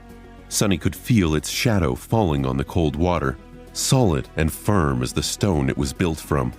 The bridge arched over the river, leading far into the distance. Not wishing to spend another minute in this terrible maze that no living thing could see if it hoped to remain alive, Sonny led the cohort toward the bridge. If Cassia was correct, they would be safe after crossing the second river. Sonny really hoped that it was true. The long journey where he had to play the role of a guide for 5 blind people had been nothing short of exhausting. After spending 7, or was it 8 by now, months on the forgotten shore, Sonny had thought that he possessed a high tolerance for terror, but this last ordeal tested the limits of his mental endurance. Walking through that dark place with his sight taken away, it was nothing short of horrifying. The tension was still easing out of Sonny's shoulders. Sonny wondered how it was that Cassia had somehow managed to remain sane at all. Sonny shook his head. He hadn't thought too much about how mentally taxing this whole experience was. It made sense, given how his basic needs were a struggle to meet on a daily basis. Obtaining shelter, food, even water were constant life or death struggles. But now, there was something about seeing the remains of someone who became so mythical, having perished after achieving so much. He tensed up again when they stepped onto the bridge, expecting for something dreadful to happen at the last moment. But the silence was not broken by anything except for the sound of rushing water, their steps, and laborious breathing. The cohort walked on the bridge, leaving the dark maze behind. Soon, they could feel the mist surrounding them grow thinner. At some point, it was gone. They crossed the river without any trouble and returned to solid ground again. Making several more steps, Sonny stopped and finally allowed himself to tremble. Then, he opened his mouth and said in a hoarse voice, "Are we through?" Although Cassia had not said anything about the need to remain quiet, Each of them subconsciously avoided speaking ever since entering the mist. Because of that, the sound of his own voice startled Sunny a little. A few moments later, Cassia answered in a hesitant tone, I think so. Without wasting any more time, Sunny untied the cloth that covered his eyes and removed the wax from them.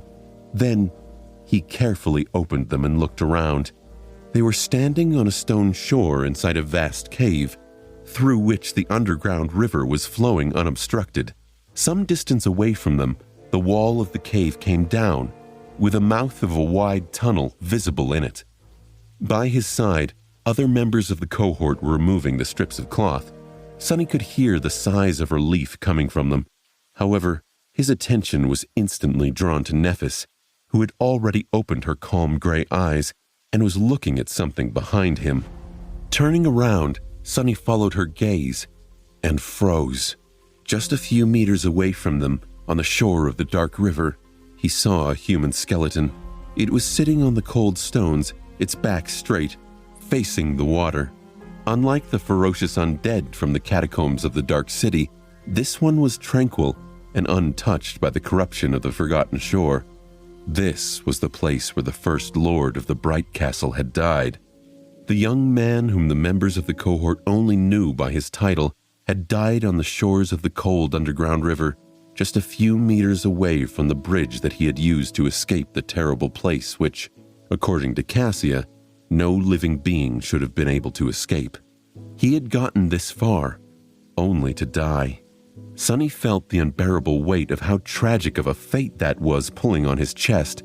Somehow, he had survived even without knowing that anyone entering the mist had to keep their eyes closed at all times.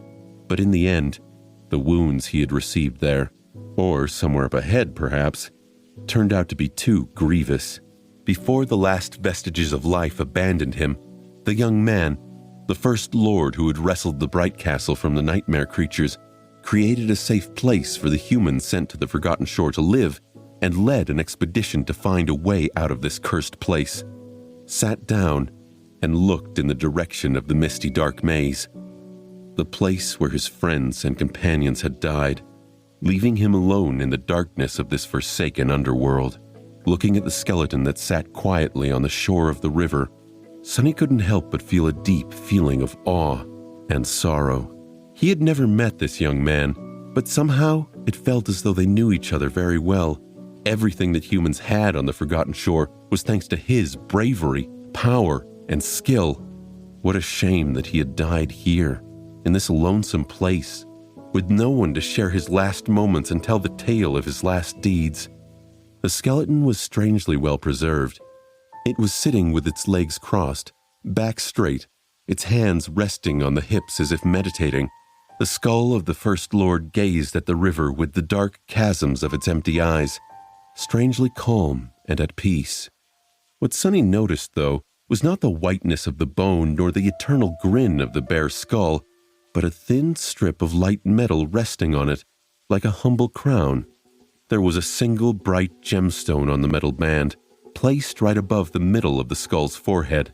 After the six of them gathered around the remains of the First Lord and stood there for a while in silence to express their respect for this extraordinary human, Nephis sighed and approached the skeleton. Gently, she took the strip of metal and removed it from the First Lord's head. A moment later, the band suddenly broke into countless sparks of light, which then disappeared, absorbed into her soul core.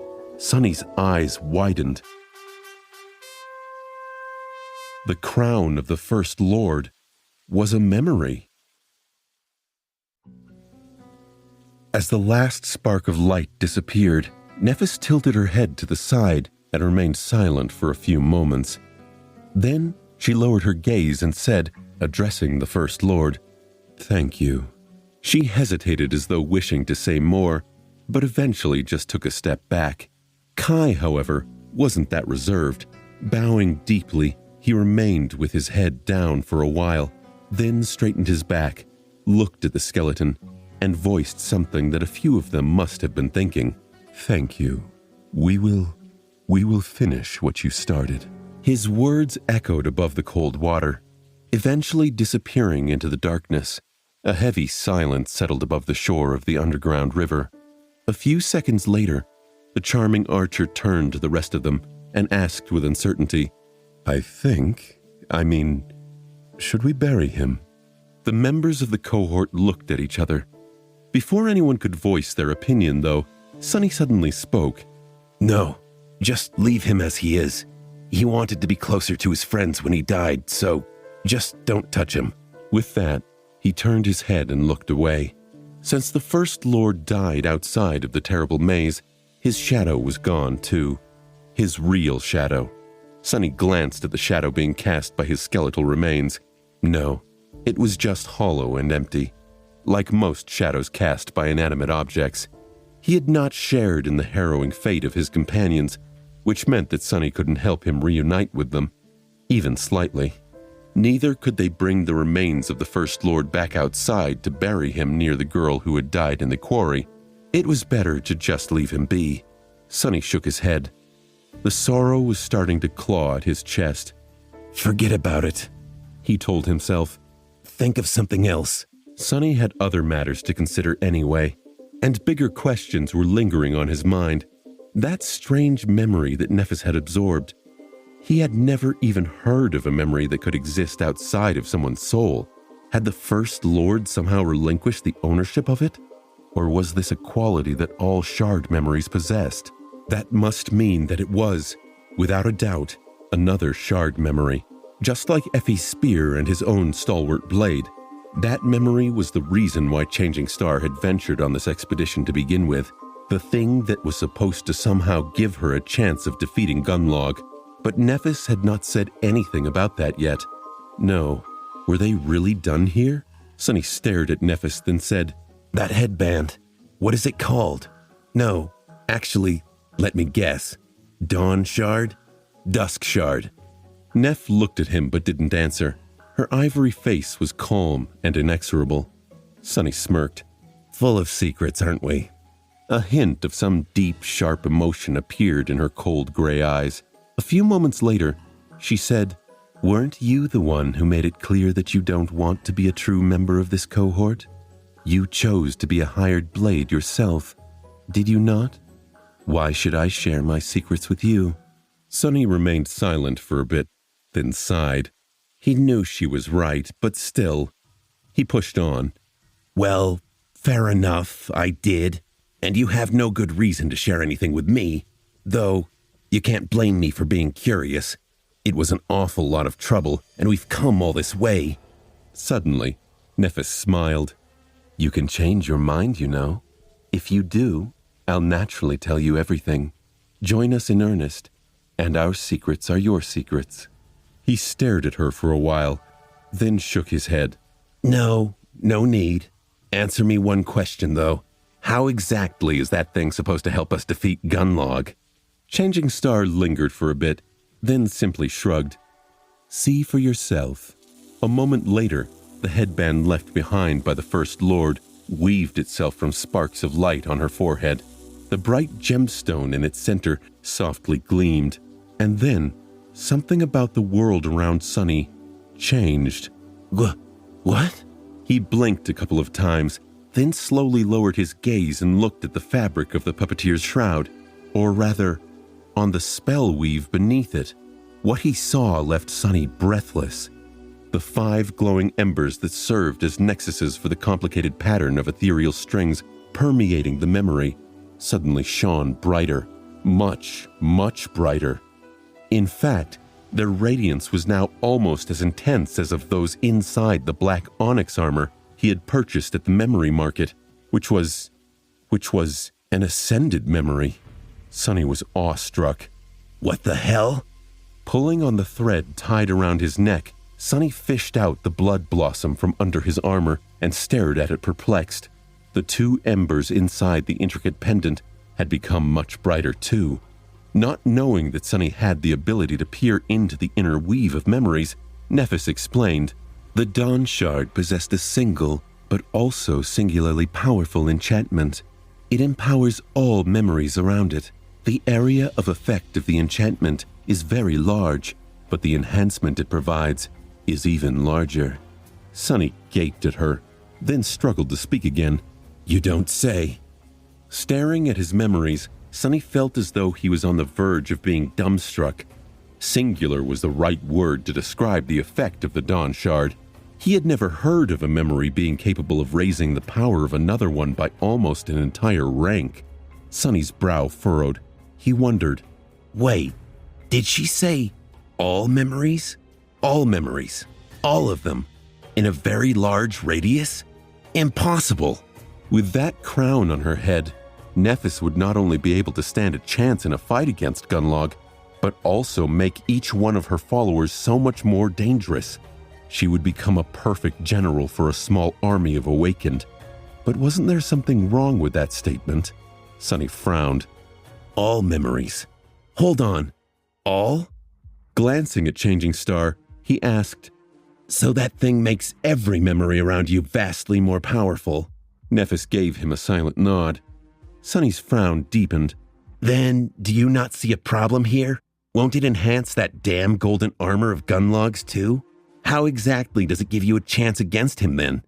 She lingered for a few moments, then smiled slightly. It would not, would it? But hey, do you want me to tell you another secret? Sonny glared at her without saying anything. He knew better than to get himself into such a clumsy trap. His eyes narrowed at her. Only, as it turned out, there was no trap. Nephis just waited for a bit and continued, It will help me because the golden armor Gunlog wears is not a memory.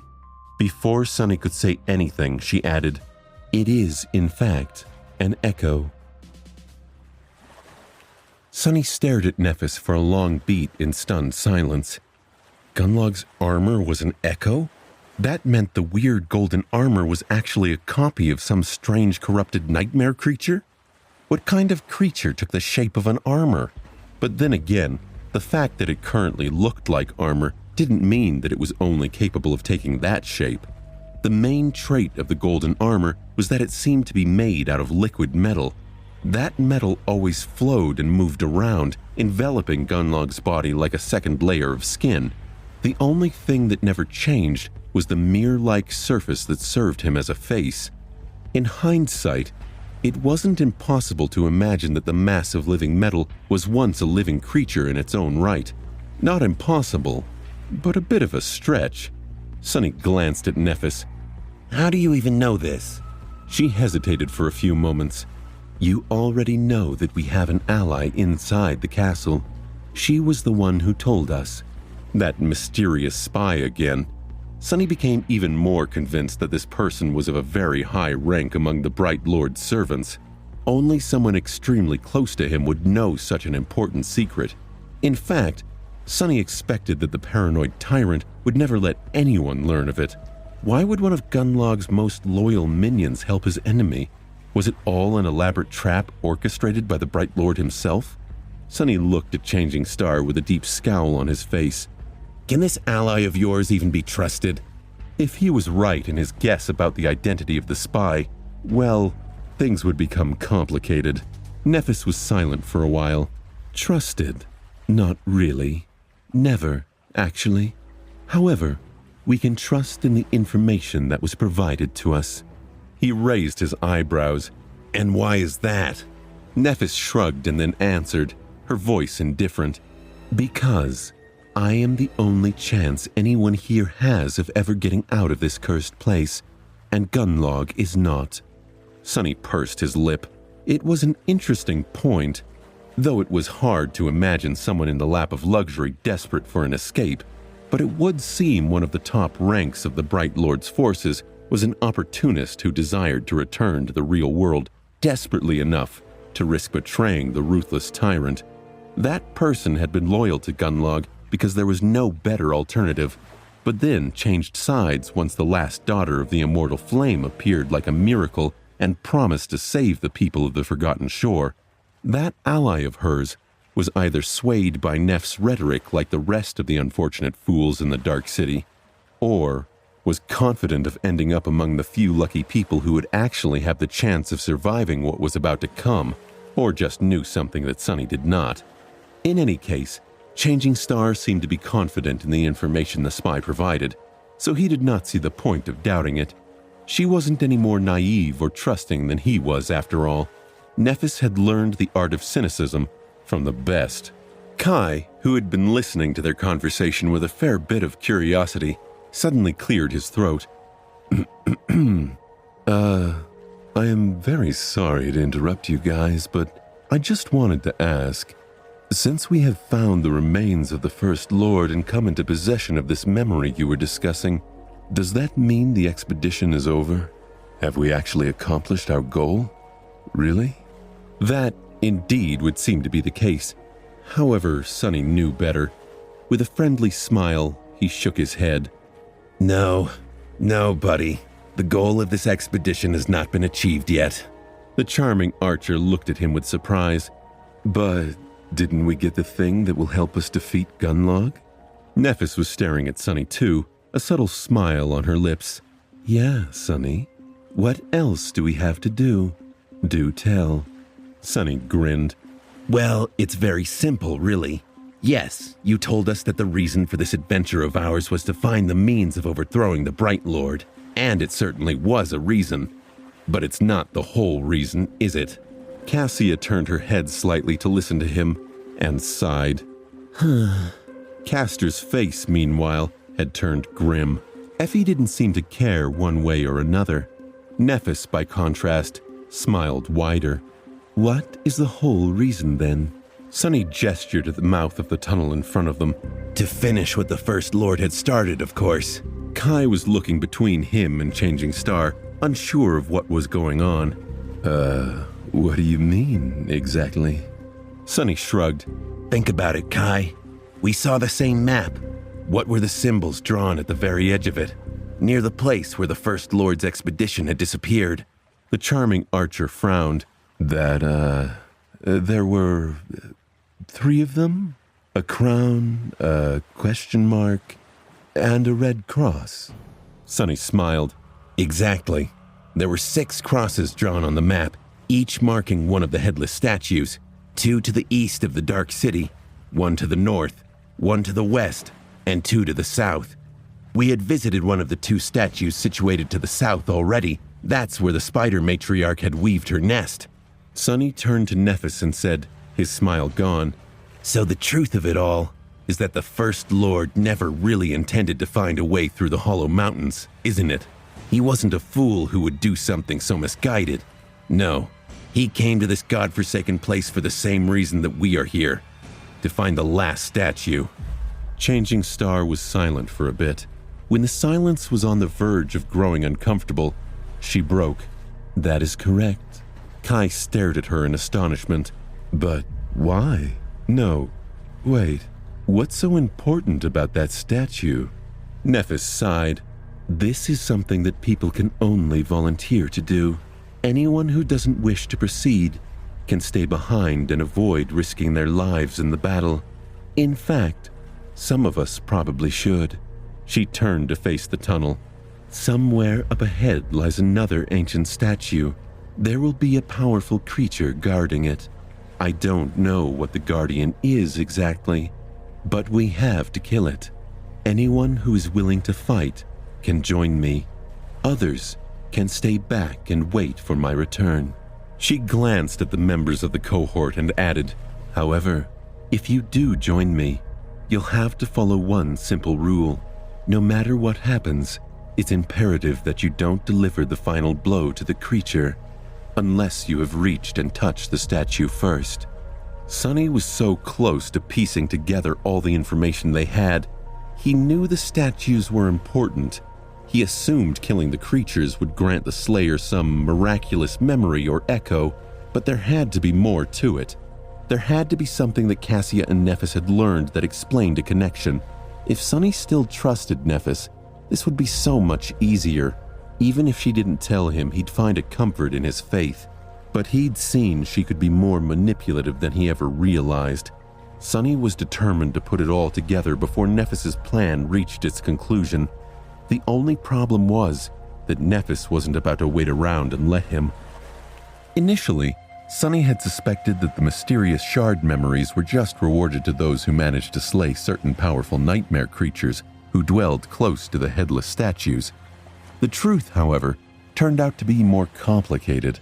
The creature itself, most likely, did not even matter. It was the act of vanquishing a powerful foe after coming in contact with a statue that summoned the memory from oblivion. That was why they had received the Midnight Shard before even learning about how important these ancient monuments were.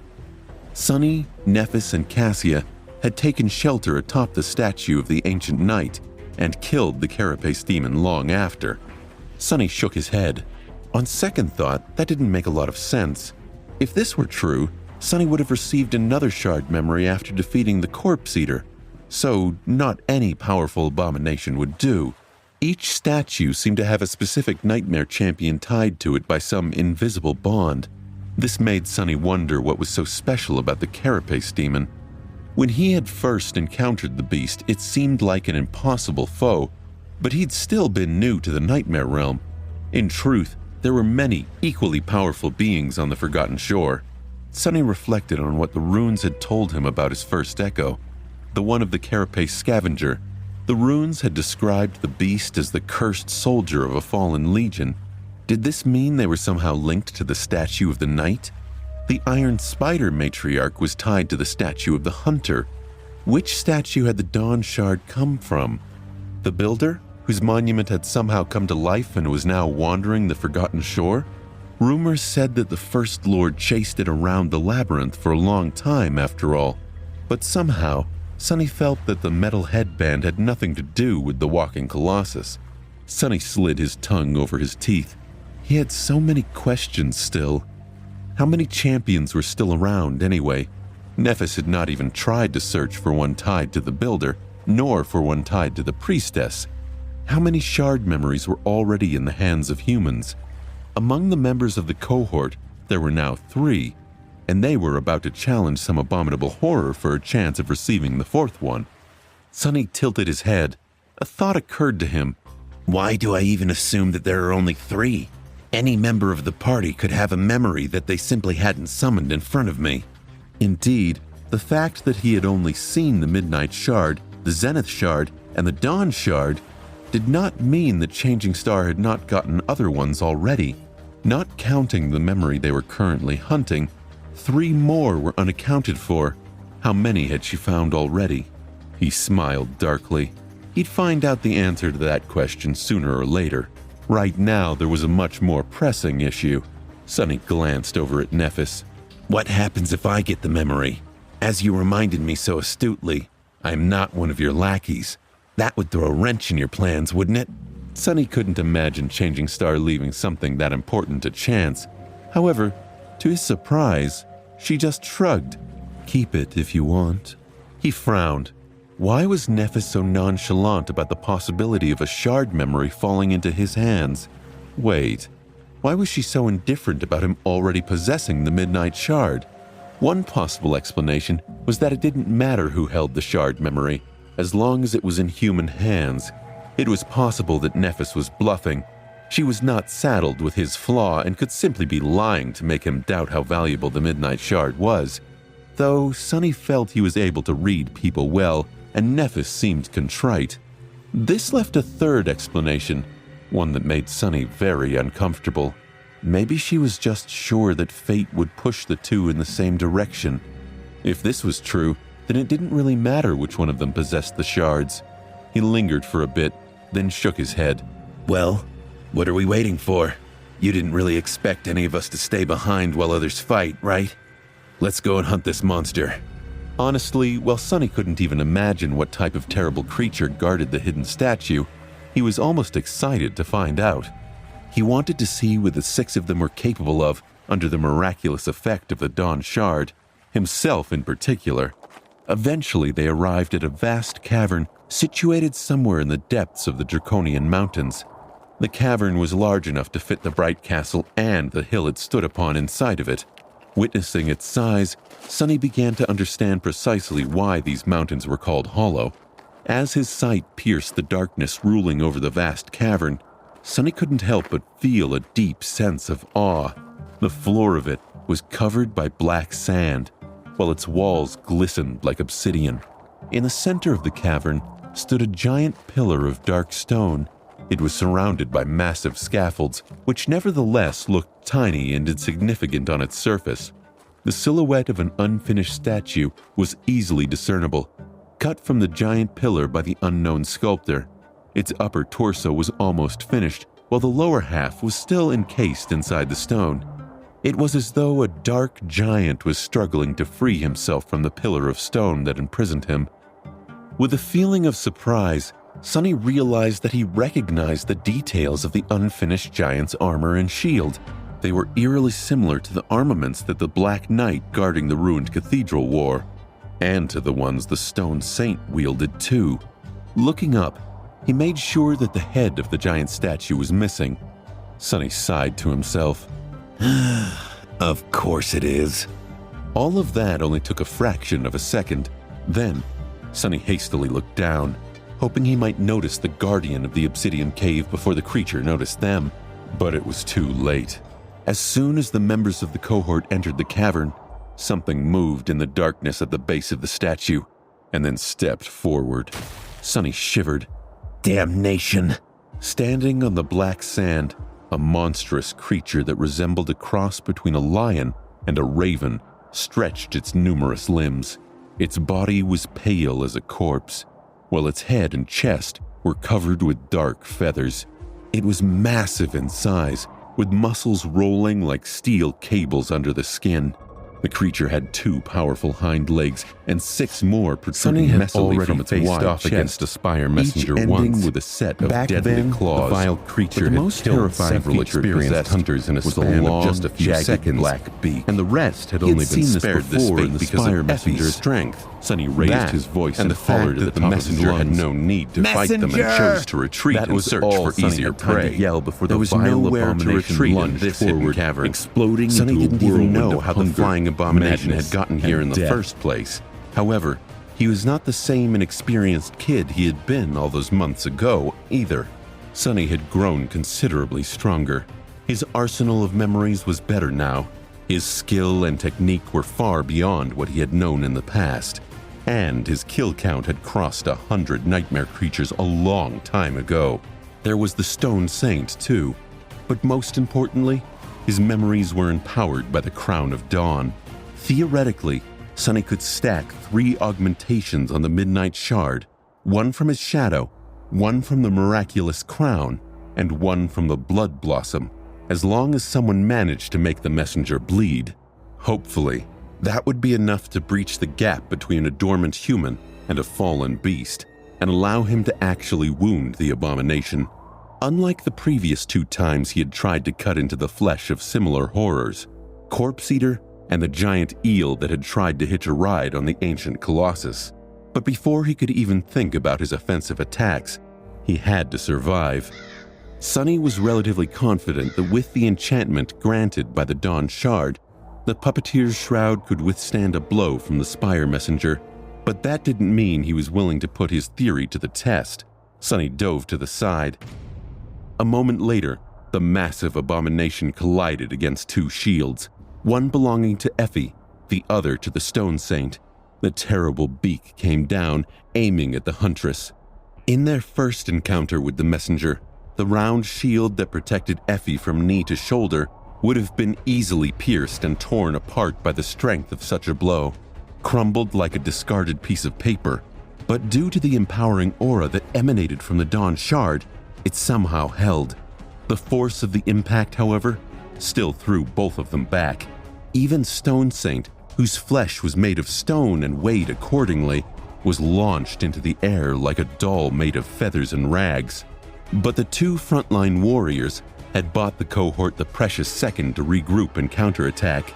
As Kai and Cassia flew in different directions, putting some distance between them and the ferocious abomination, Nephis and Castor swooped in from the sides. One sword shined with brilliant white radiance, while the other gleamed with ghostly green light. However, the messenger was still terrifyingly formidable. The memories wielded by the cohort might have been enhanced, but their masters remained the same. They couldn't compete with a fallen creature in terms of raw power and speed. 2 of the beast's 6 front limbs swiped forward, deflecting the swords.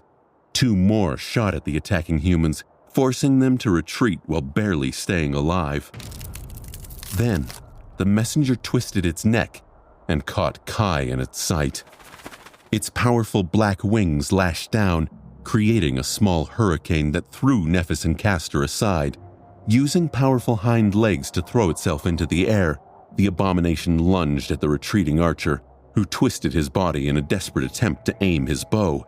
And then, suddenly, a triangular blade cut an arc around one of the beast's legs and tied an invisible string around it.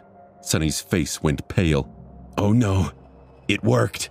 That was all Sonny had time to think before his hand was jerked forward with incredible force. However, this was exactly what he wanted. With the dark wing turning into a blur behind his back, Sonny used the momentum of the pull to turn his laughably slow levitation into real flight. In fact, he shot in the direction of the messenger as though someone had launched him from a cannon. The midnight shard flashed through the air and bit into the abomination's flesh. Sonny's grip on the sword's pommel tightened. Come on, bleed, you bastard. Indeed, with both the shadow and the dawn shard augmenting it, the stalwart blade was able to cut into the flesh of the fallen beast. Granted, it felt as though he was trying to cut stone, but it was enough. Sonny aimed at the base of the messenger's wing. With all the speed given to him by the combination of using the dark wing to levitate and the prowling thorn to create momentum, the blowback Sonny's strike had delivered was truly devastating. In fact, it was so forceful that every bone in his hand almost shattered. But he wasn't the one on the sharp end of the sword. The midnight shard cut deep into the wing of the vile abomination, sending rivers of blood streaming down its pale body. As soon as they did, the enchantment of the blood blossom awakened, making the blade even sharper. The elegant Tachi tore through the wing, crippling it. The messenger suddenly lost control of its flight and crashed back into the ground. Sonny felt the pain ripple through his fingers and pushed it aside. He smirked at the messenger and thought, "Eat dust." After a moment of glee, however, Sonny hurriedly dismissed the dark wing and plummeted down, landing on the sand some distance away from the monstrous beast. While gliding all the way back to the floor of the cavern would have been more comfortable, he wasn't going to become a sitting duck. Crippled wing or not, the messenger could still jump and use the other one. Maybe. At the same time as Sonny hit the ground and rolled, a menacing black arrow suddenly fell from above, piercing the second wing of the fearsome creature. There was no blood coming from the wound, though. The arrow greedily drank it, preventing the blood blossom augmentation from growing a bit stronger. The beast let out a loud and angry call, a nauseating mix between the shriek of an eagle and the roar of a lion. Kai's blood arrows fed off the spire messenger. However, the abomination did not stagger and slowly turn into a mummy like the iron spiders had. It simply shook its body, causing the arrow to shatter and crumble into a stream of white sparks. But Sonny didn't see any of that. With his back to the messenger, he was already running toward the giant statue with all the speed he had. In wounding the creature, they'd created an opportunity to touch the statue. They were working like a team, but the truth was only one of them would get the powerful memory associated with slaying the messenger, and Sonny was determined to be that person. It was the only way he could figure out Nephis's plan and change it if need be. So Sonny was determined to touch that statue, even if it meant turning his back on the most dangerous, lethal creature he'd faced. He didn't have time to wonder if that was the wise choice, but he'd learn the answer soon. Sonny ran to the statue with every bit of speed he could manage, which was quite a considerable amount by human standards. No, even by those of other sleepers. As the wind whistled in his ears, the shadow flew off the blade of the midnight shard and turned around, observing the wounded abomination. Despite the fact that its wings were mangled, the messenger did not seem perturbed. On the contrary, it opened its terrible beak and let out a blood-curdling shriek, then lunged at the tiny humans with even more bestial fury. Sonny felt a chill run through his body. He commented to himself, I think it's not happy. Despite the mortal peril his companions found themselves in, Sunny did not stop to help them. Nephis had said that the creature guarding the cave had to be killed by a person who had touched the ancient statue. Until someone did, this battle was nothing but a futile and stupidly dangerous game. The essence of combat was murder after all. If no one truly aimed to kill the damn thing, how could they ever hope to survive? So Sunny was helping them after all. In a way. Behind him, things weren't going well for the cohort. The messenger was too big, too strong, too swift for a group of sleepers, no matter how talented. It was already a miracle that none of them had been torn to pieces already. But how long would that last? As Sunny's shadow watched, the terrifying beak came down again, and once again bounced off Effie's stalwart shield. However, this time, a wide crack appeared on the surface of the round shield. Before the huntress could even react, several powerful limbs shot at the cracked shield, each striking it with the force of a cannonball. Finally, the memory gave in and shattered, along with Effie's arm. Sunny saw fragments of bone piercing her olive skin as it twisted at an unnatural angle. He had to pick up the speed. They weren't going to last long. As the pillar of dark stone approached, he watched the messenger try to finish the wounded huntress off and be thwarted by the stone saint. Simultaneously, Nephis managed to penetrate the barrier created by the creature's front limbs. Her sword flashed and bit into the pale flesh, leaving a deep gash on the abomination's side. Judging that he was far enough to not be afraid of a sudden attack aimed at his back, Sunny commanded the shadow to turn around and return to his side. His view of the battle immediately disappeared, and soon the shadow caught up and wrapped itself around his body. Sunny's speed doubled. Pursued by the sounds of a ferocious battle, he neared the unfinished statue. However, before he could touch it, a human figure suddenly appeared in front of him in a blur and slid on the black sand, stopping right in front of the stone pillar. It was Castor. The proud legacy didn't look all too well. His shiny scale armor was torn by the claws of the terrible beast, leaving 4 deep wounds on his muscular chest. Blood was streaming from them, leaving the handsome young man pale and disheveled. No, it wasn't just that. Castor seemed a bit off somehow. Sunny just couldn't tell what was wrong with him exactly. He did notice, however, a crystal amulet in the form of an hourglass hanging on a silver chain around his neck.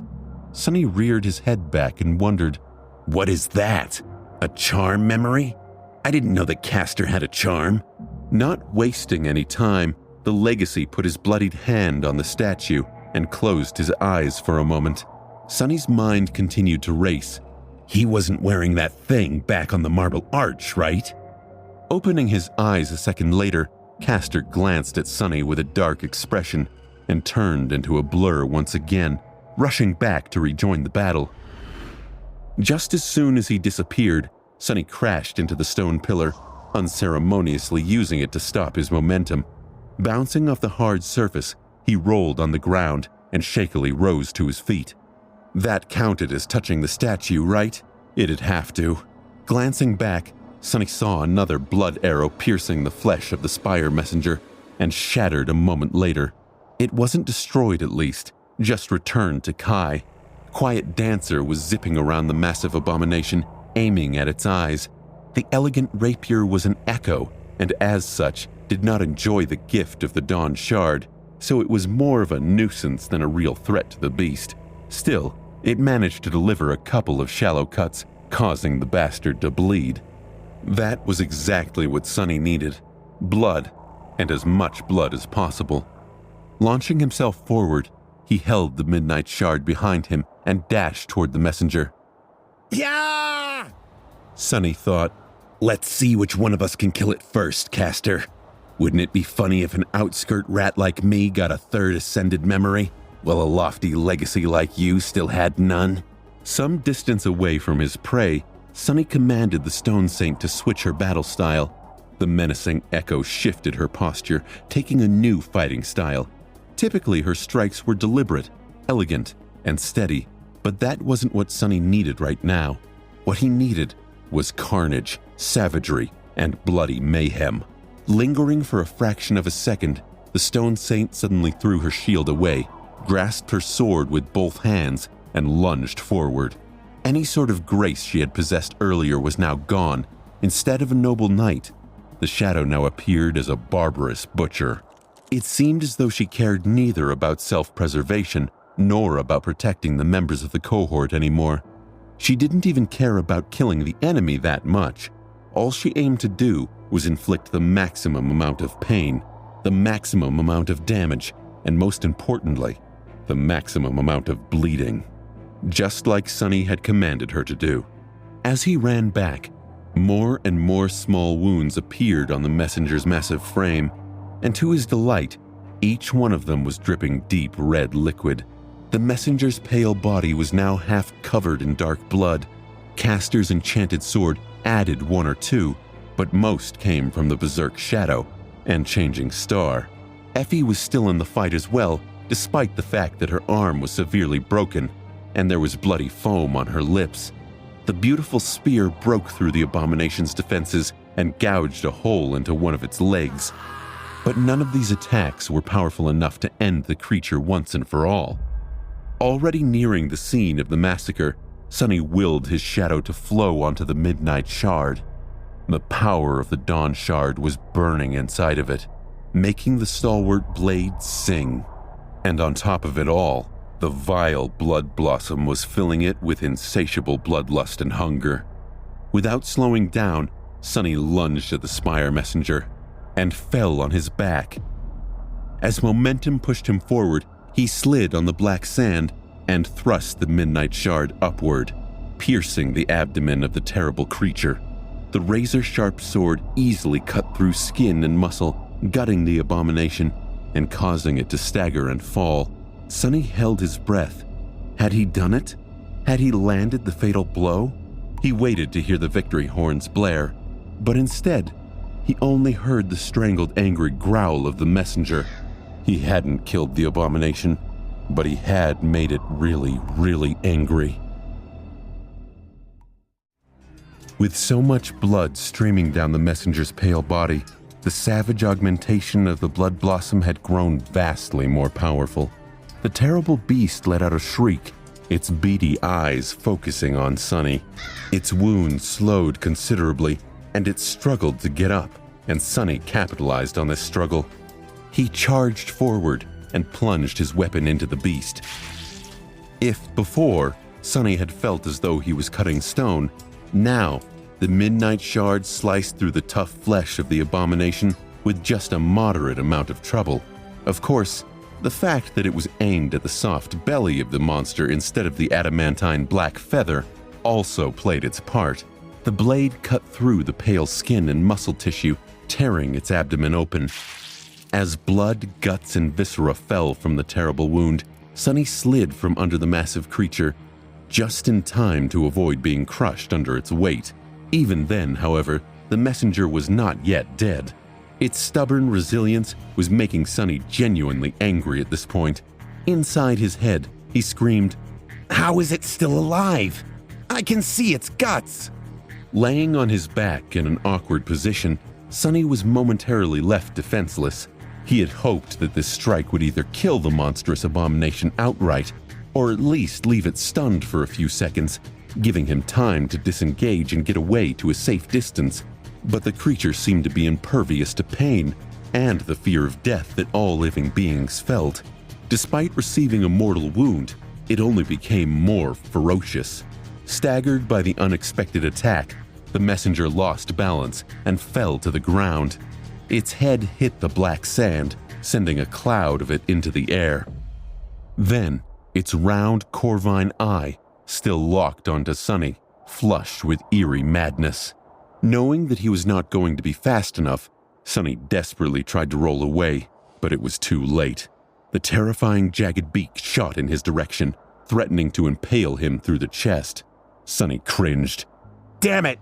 Luckily, at the last moment, a human figure in elegant black and white armor suddenly appeared between him and the abhorrent beast. The incandescent sword lashed out, pushing the beak slightly to the side. As a result, the messenger failed to kill Sunny. Instead, the beak pierced through the Starlight Legion armor and tore through Changing Star's shoulder, almost severing her left arm. Nephis was thrown aside in a rain of blood, while the abomination opened its mouth and let out another deafening shriek. For a moment, time slowed. Sunny, who had just risen to one knee, noticed a sword surrounded by ghostly green lights approaching the messenger's neck. Castor was seconds away from finishing the cursed creature off. Sunny should have felt joy, should have felt relief. The vicious monster intent on killing him was about to die. He'd be safe, but instead, he was angry. He'd earned this kill. He'd done the damage. It was bad enough for anyone to rob him of his just rewards, but worst of all, Castor. Luckily, Sunny had a plan in motion. It was only a matter of who'd get there first. Seconds before Castor's blade pierced the messenger's hide, a heavy triangular dagger flashed in the air and sunk into the creature's eye. The prowling thorn flew clear through the socket, penetrating through it deep enough to reach the brain. The messenger froze. Its ugly raven-like head swayed slightly. The beak fell open, revealing rows of sharp teeth and a long, wet crimson tongue. Looking at the monster with a dark expression, Sunny pulled on the string of the prowling thorn, wreaking havoc inside its skull. The dagger tore through the round black eye on the way back, flying into the air in a stream of blood, bone, and chunks of brain matter. Finally, the creature convulsed and crashed onto the ground. Its eyes dimmed, then glossed over. The corner of Sunny's mouth curled upward. He won. You have slain a fallen monster. Cursed Herald. Your shadow grows stronger. Tension hung in the air as Sunny waited for the next phrase. You have received a memory. A triumphant gleam appeared in his dark eyes. Sunny was alone in his joy. The cohort was in a pathetic state. Effie had the bones in her arm shattered into tiny pieces, with sharp splinters tearing through her skin. Her ribs and lungs were wounded too. Castor was bleeding heavily from the 4 gashes left on his torso by the messenger's claws. Kai lost too much blood to the blood arrow and was now on the verge of fainting. Neph's left arm was partially severed and barely attached to her body. The sight of it was ghastly. Even the Stone Saint was severely damaged. Only Sunny and Cassia were more or less in one piece. It was all worth it, though. The Spire messenger was actually dead, while they were not. Lying on the black sand, Effie suddenly laughed. Sunny gave her a strange look. Have you lost your mind? What are you laughing at? The huntress shrugged, then grimaced from pain. Oh, it's just...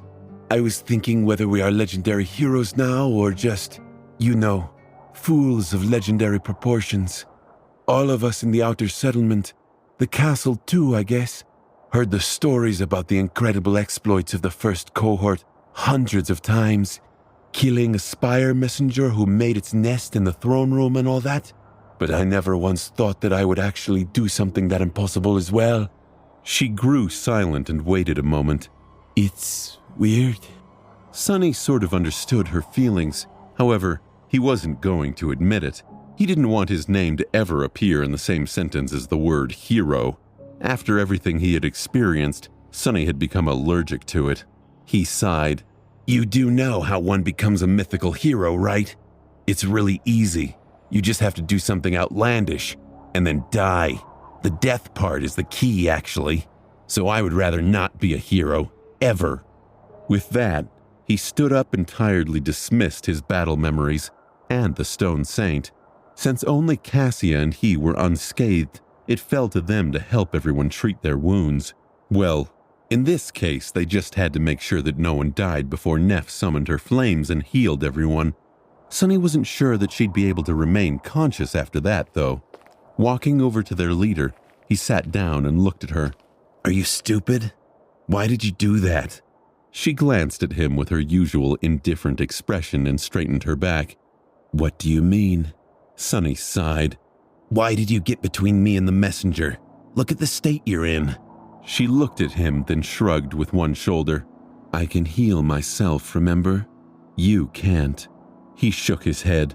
Not if you're dead. Besides, my armor is 2 whole tiers above yours. Chances are I wouldn't be even wounded that terribly. Nephis was silent for a bit. Then she simply added, too risky. Sunny couldn't help but laugh. Gods, I just don't get you. I don't. You are so morbidly cunning sometimes, but other times, you are so stupidly naive. It doesn't make any sense.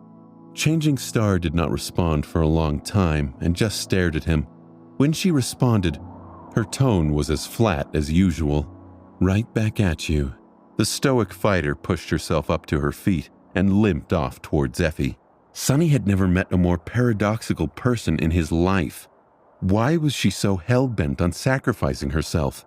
And now that the Spire messenger was slain, what was the next step of her master plan?